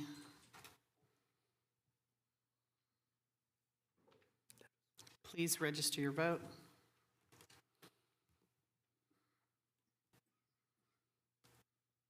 And that passes unanimously. Thank you, and congratulations to our vice mayor and our new chaplain. All right. Is there any acceptance speeches? Hello, first meeting, your vice mayor. Okay. All right. Next, we have the action on appointments to city committees and outside agency committees for the 2025 calendar year, and approve clarification of the role of the audit committee, and approve the revision of the former economic development, marketing, and communications committee to the economic development and marketing ad hoc committee. So I'm just going to talk a little bit about what I've put together for a proposed committee assignments. So it's next slide. I don't know who's doing the slides. Okay, so before you in your packet is the 2025 committee, recommended committee assignments, both city committees and outside agency committees as presented. And I have provided recommendations. Next slide. So as you go forward, you'll see all of these recommendations, and I'll tell you just the process I used. I had asked all the council members to provide me with the committees that they were interested in, either continuing to serve on, or for our new members that they would like to serve on, stay on, switch, move. I did get very few responses to my email. So I did try to provide, for those that did respond, the committees that were available. I tried to keep people on a lot of the same committees they were already serving on, tried to give our new council members the opportunity to serve as either a member or alternates. And I had taken some of the, we have 5 city committees, so I tried to make sure that everybody at least was a member on one of the city committees or alternates. So everyone has at least one membership on a city committee, and there's 4 council members have memberships on 2 city committees, and then everyone, except for me, has an alternate space there. I tried to look at council members based on their districts and what may or may not be important to them in their districts. For instance, there's the Stevens Creek Committee that is naturally for District 6. There's other committees that naturally, we look at District 1 as being important. So we can move along to all these recommendations. There's a couple of committees that only the mayor can serve on. One is the Human Trafficking Commission, and the others is the Cities Association Selection Committee. Only the mayor can serve on those. So those are 2 of my 5 committees. But other than that, this is a proposal. On the very last page, you can see a summary of my proposed recommendations. Again, trying to keep going forward on the slide. Keep going to the end. Yeah, there you go. Trying to keep it, fair and balanced. There's a couple of committees that, like for instance, Councilmember Jane has 5 committee assignments, but he's got some heavy loaded ones like VTA and NCPA, or electric utility. He's got some of the heavier committees that meet more often and require more work than some of the other committees. So you can see Karen Hardy has 10 committees, but they may not meet as often. So it all balances out at the end. So that's my recommendation. Recommendation number 2 is about the audit committee. In the past, we had a Stadium Authority Audit Committee, but that's been disbanded, and we're asking that all the Stadium Authority audits be transferred to the regular city audit committee. So then we're not going to have a Stadium Authority Audit Committee, and we haven't had it for the last couple of years anyway, but this is an action that makes that permanent at this point and aligns with everything, the meetings with our independent auditors. So we have that. And then the recommendation number 3 about the Economic Development and Marketing Committee, the ad hoc committee, city manager is going to discuss that. Sure. Thank you, Mayor and Council. Javon Grogan, city manager again. Just want to walk us through this recommendation. For a little background, the city had a Economic Development, Communications, and Marketing Committee that was established in February 2019. That action really combined your former Economic Development and Marketing committees, 2 separate committees into one. It had a focus, or it was meant to have a focus on proactive economic development, effective communication, and reviewing of the city's marketing and branding strategies. Unfortunately, due to a number of factors, limited workload due to COVID-19, the city has not met, or the committee has not met. Also important to note that while the committee has not met in 2019, we have done economic activity, and just wanted to highlight one of the major decisions that the City Council made in 2021 as you created and launched Discover Santa Clara, which serves as our official marketing organization for the city of Santa Clara.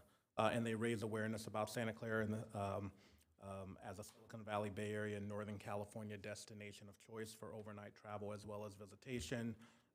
Their goal is to increase overnight visitation in Santa Clara at our hotels, also to generate convention center business with meetings and business travel. And they provide various outreach services and are funded through a tax.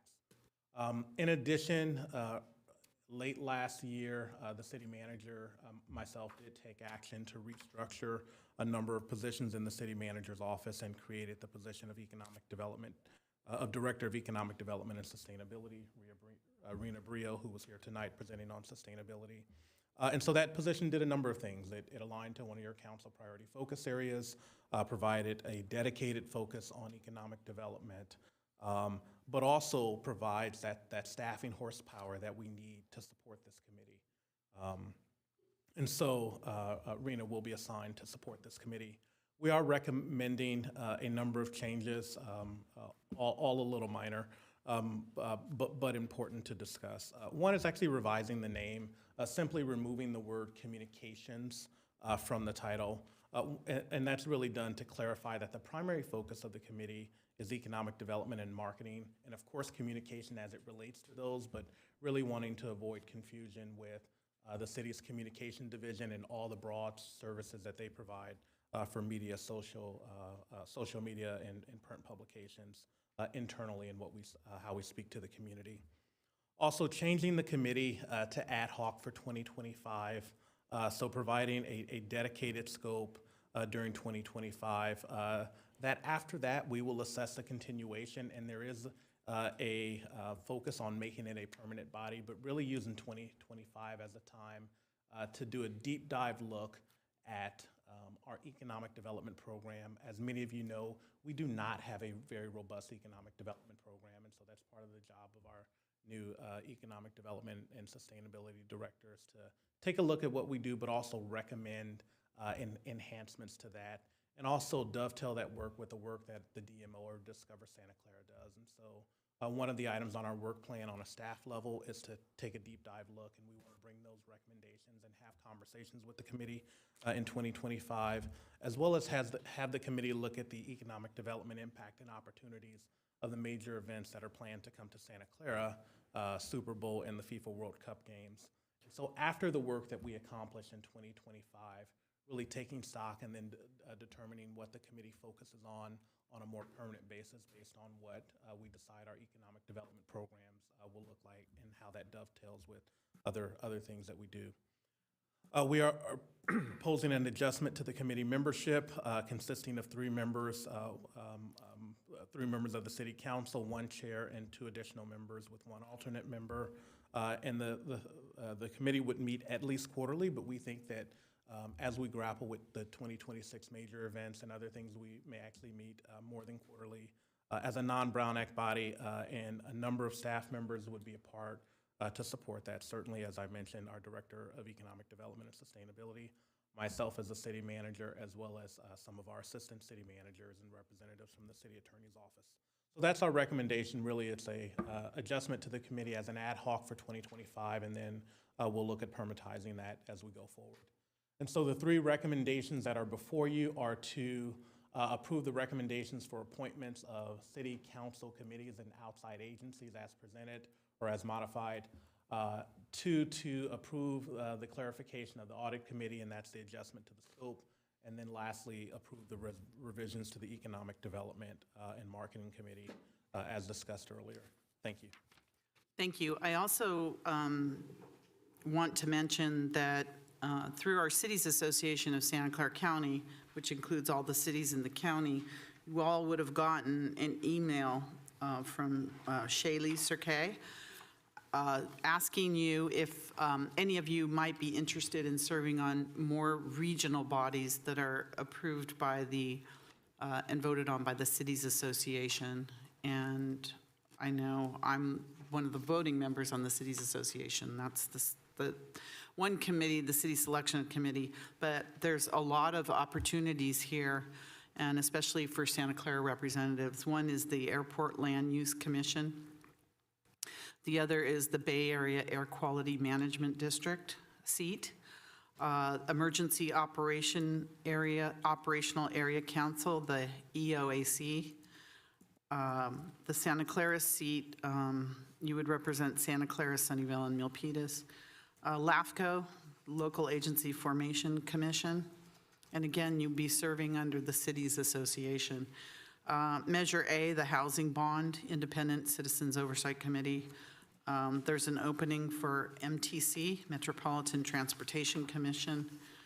Silicon Valley Regional Interoperability Authority, Severia, and the Recycling and Waste Reduction Commission. There's seats open on that as well. So if you're interested, you just get a letter of interest to Shali by noon this Sunday, or no, not this Sunday, Sunday, January 26th. And that it will be included, I think the meeting is the 30th. So there's a lot, I know you've all gotten this email, there's a lot of opportunities for regional boards as well. So that's it for the presentation. Questions, comments, motions?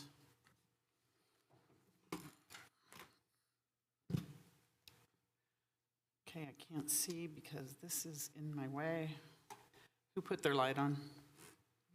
Councilmember Hardy? Okay, go ahead.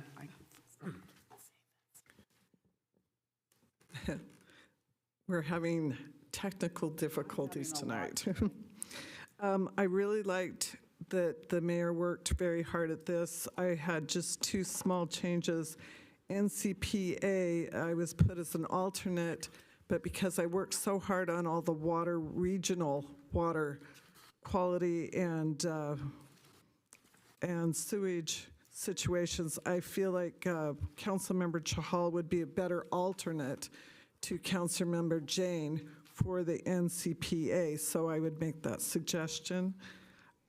Also because, and this just came up at the TPAC, it's the group for the water treatment plant, there will be a electric line coming through our property that we own 20% with the city of San Jose, that entire facility, and coming through and coming into District 1. I think Councilmember Gonzalez would be a good one to sit on that committee as well. So that would remove me and put, is that what you're trying to say? Okay, all right. Okay. Albert, are you interested? If so, I could stay as the alternate. Are you interested? No. I'm just, because I don't want to, unless everybody, that you have to have an agreement between. I would be fine with that. I mean, I think it's in the near generally my District 1 area, yeah. And Councilmember Chahal, have you agreed to do that? Yes. Okay. Councilmember Park. Yeah, so I have some changes. Some of them are just switching roles, which is for the audit committee. I am currently listed as a member, and Councilmember Chahal is an alternate. I would like to either switch with Chahal to be the alternate and have Chahal be the member, or give it to another council member altogether for the audit committee. Yeah.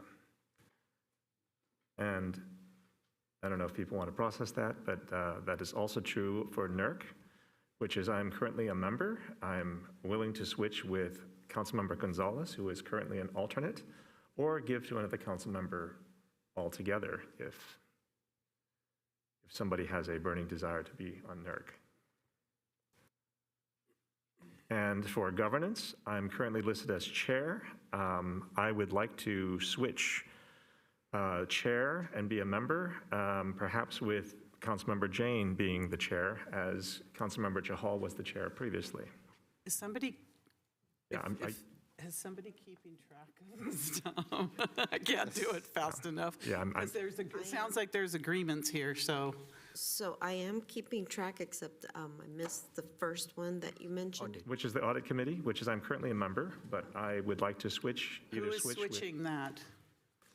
with Chahal, who is an alternate, who is listed as alternate. I can switch, but if anybody else interested, I'm open Yes. to. City manager? Sure. Through the mayor, members of the NERC will recall, we are currently having discussions about adjusting the membership of NERC, so it's not solely a city council member committee, but a committee member that includes outside stakeholders, such as people from the university and residents. And so as a part of those recommendations, we were going to be recommending that we only have 2 council members on that committee, not 3. And so if there is a desire to adjust the membership at this time, you could only appoint 2 members, and then that would dovetail with information that would be coming back with you at a later date. That's fine as long as it has a District 5 member in there. Yeah, I don't have a problem with that either. So what was your recommendation on NERC, Councilmember Park? So NERC, if we need to do, if we only want 2 plus the alternate, then I'm willing to remove my name from NERC and have the existing members be members and keep Councilmember Gonzalez as the alternate.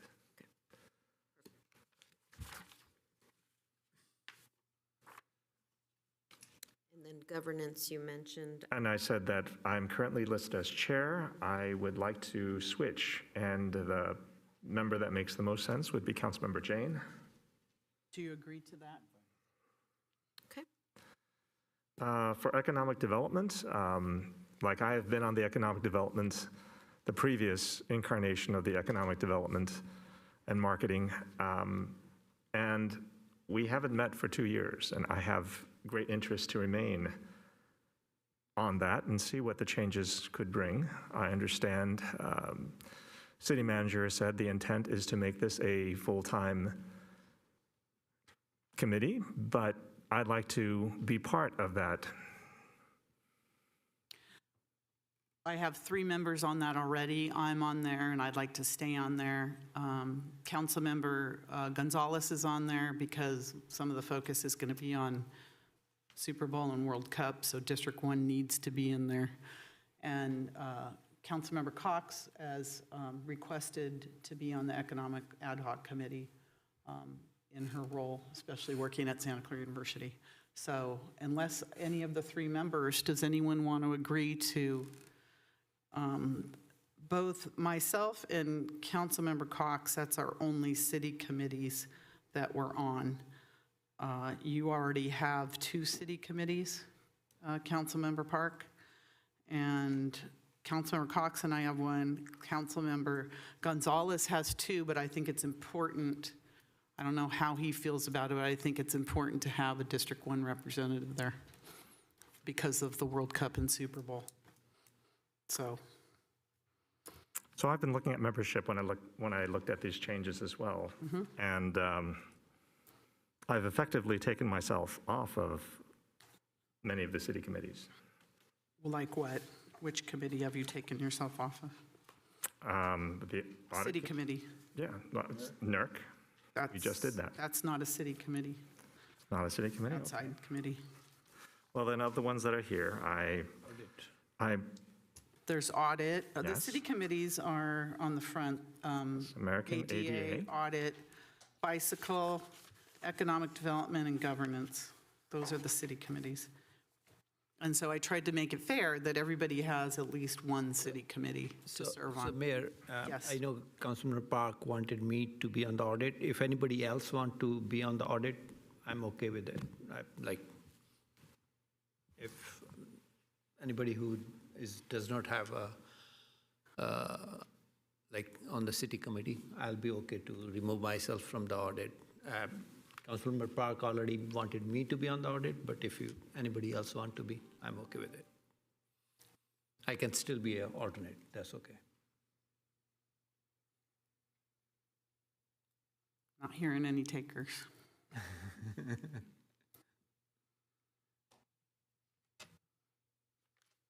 So anything else, Councilmember Park? For the Cities Association Board of Directors, I mean, I used to be the alternate. I have gone to almost every single one of the meetings as the alternate. And I'd like to continue with the Cities Association Board. I understand there's other regional committees there, but when I look at the Cities Association, it seems to be very particular to the people who are on there. What does that mean? Well, it's you and Councilmember Cox. Well, I have to be on the city selection committee. Understood. No one else can be on that, and we meet like once a year. So, and Councilmember Cox requested it, so. I actually didn't hear from you, so, about any committees. Oh, that's interesting as well. So I want to kind of clarify why I didn't respond. And I did talk to the city attorney about this as well. I mean, the question was on communications that went beyond just scheduling. And this was something where, I'll let the city attorney talk about this a little bit more, but it went beyond just scheduling. And it was something that I was a little concerned about. I wasn't able to contact, or I wasn't able to talk to city attorney. The city attorney and the city manager will recall that prior to the holiday break, I did call them, and we did not connect on everything that we wanted to connect about. But this is one of the reasons why I did not talk to anyone, actually, because I wasn't sure what the only person I talked to was the city attorney, because I wasn't quite sure what the rules would be on this kind of communication. So I just sent out emails to all the council members at the beginning of December. Exactly saying, right. What committees would you like to stay on, be on, get off, whatever? And I did receive information back.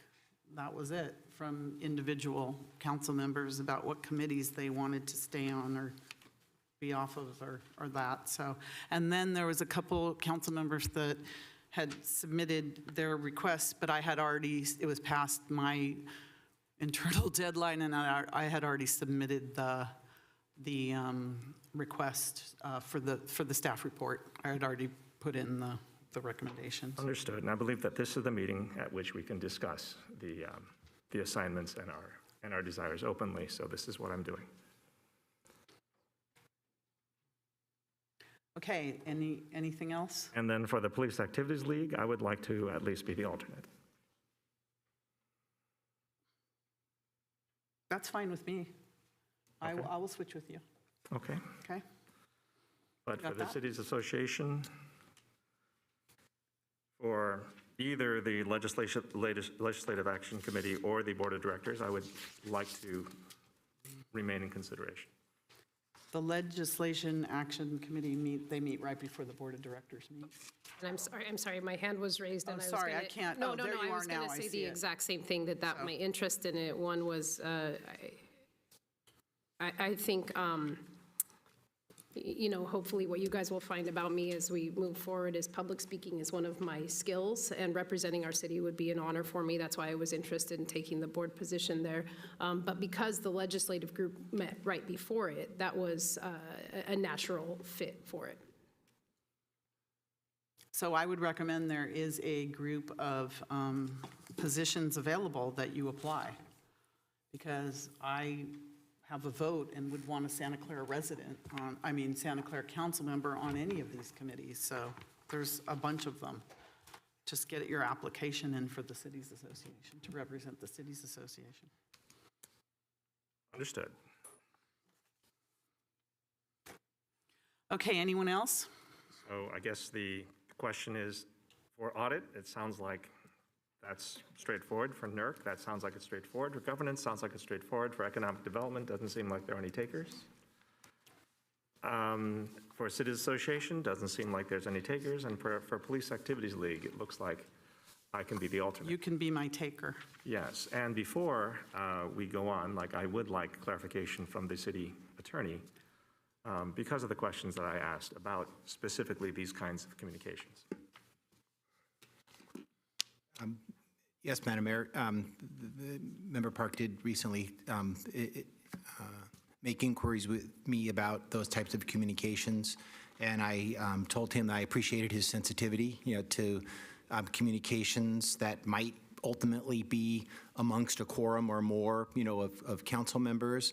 I thought the process that the mayor used, obviously any of that, multiple communications with council members creates Brown Act risks, but that it was okay for him to communicate, with you individually what his interests were, and that had been, I think, a practice and an ongoing practice. There may be different, better ways to do that we can talk about, but I did communicate with Member Park about that and appreciated his sensitivity to Brown Act issues. Understood. And the other question that I'd asked is, if I talk to other members about this, even if I try to keep a pod of 2 or 3, what the implications would be if there was already a communication that they had sent to Yes, appreciate that as well, as a lot of you understand from both experience on boards and maybe my training and different trainings you've gotten about serial meetings,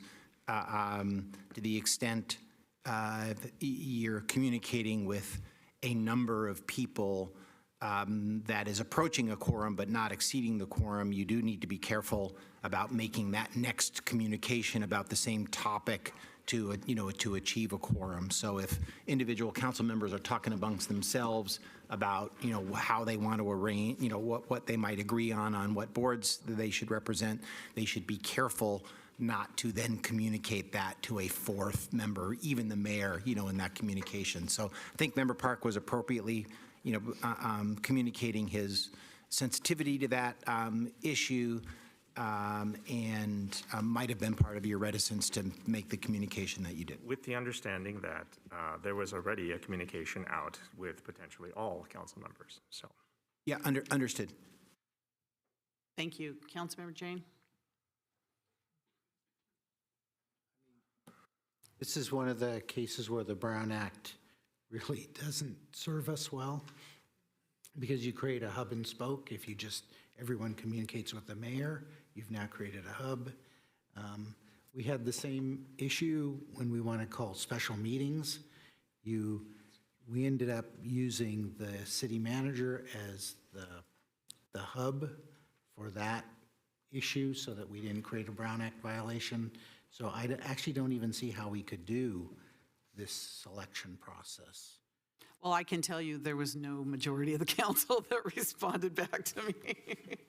Yeah, it does potentially in this present. situation, it doesn't matter. It does potentially present issues, but it sounds like less than a quorum, responded anyway. But But you're also ignoring the fact that the reason potentially that the less than a quorum, because I would have responded too, is because of exactly this consideration. So the fact that it happened the way it is doesn't mean that there wasn't a cost to this kind of communication.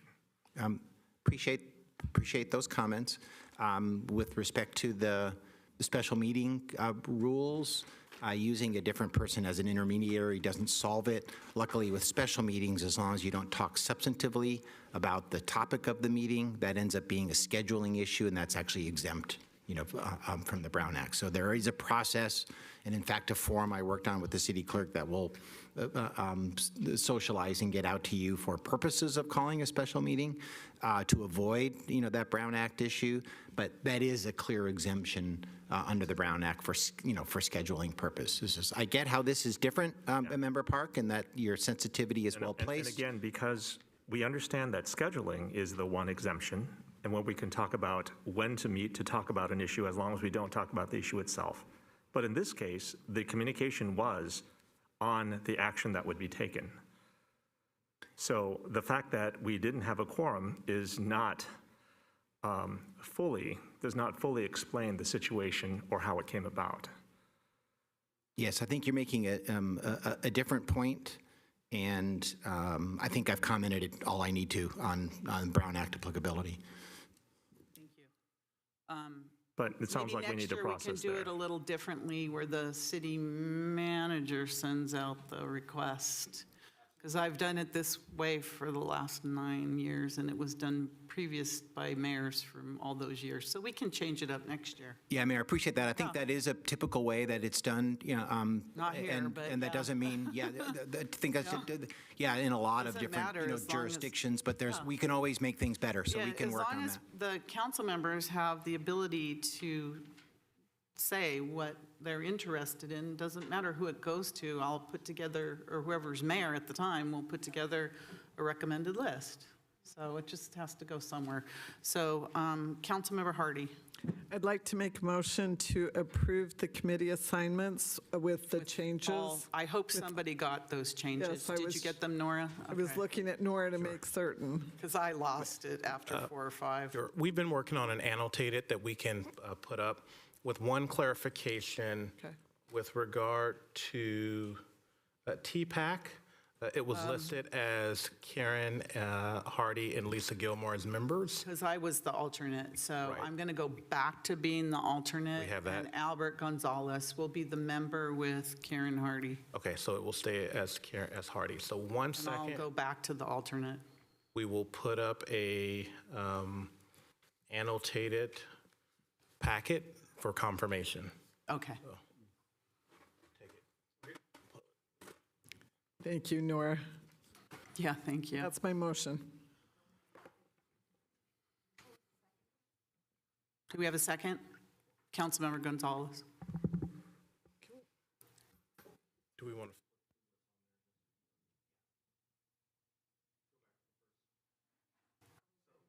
These are the changes? Right. Okay. So the changes for the audit committee, we are removing Councilmember Kevin Park, replacing with Raj Jahal as the alternate Kevin Park. For governance, we are simply switching the chair from Kevin Park to Suds Jane, leaving Kelly Cox as the alternate. Next slide. No changes to this slide. No changes to this slide.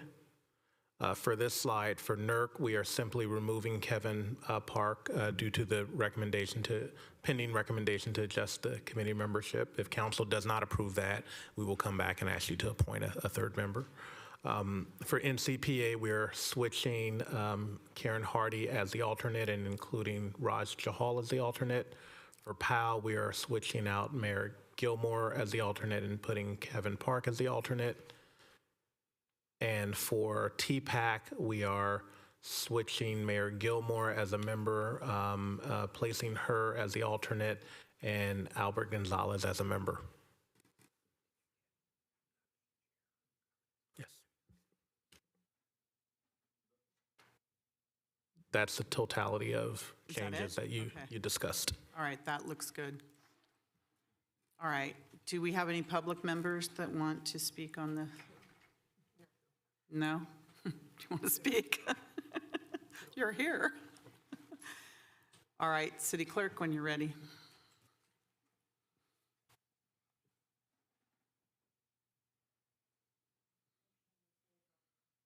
Councilmember Hardy, seconded by Councilmember Gonzalez.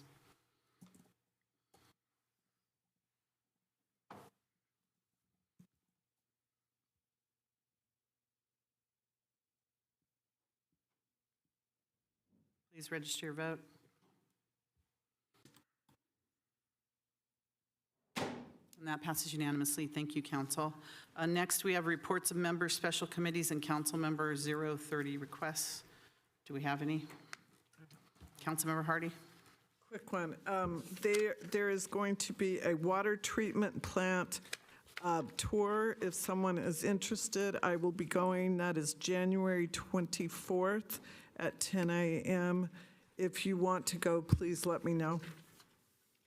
Okay, thank you. Do we have anybody else? Okay, I don't see any. City Manager, Executive Director report. No report, Mayor. All right, that leads us to our adjournment. May I please have a motion to adjourn? So moved. Motion by Councilmember Chahal, second by Councilmember Gonzalez to adjourn.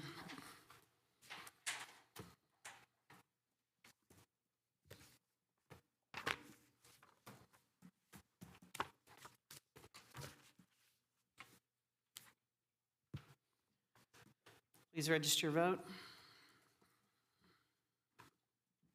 That passes. We missed somebody. Who'd we miss? Who's missing? I didn't get a prompt. Kevin. Do you vote yes? I didn't vote. I didn't get a prompt. Yeah, but do you vote yes?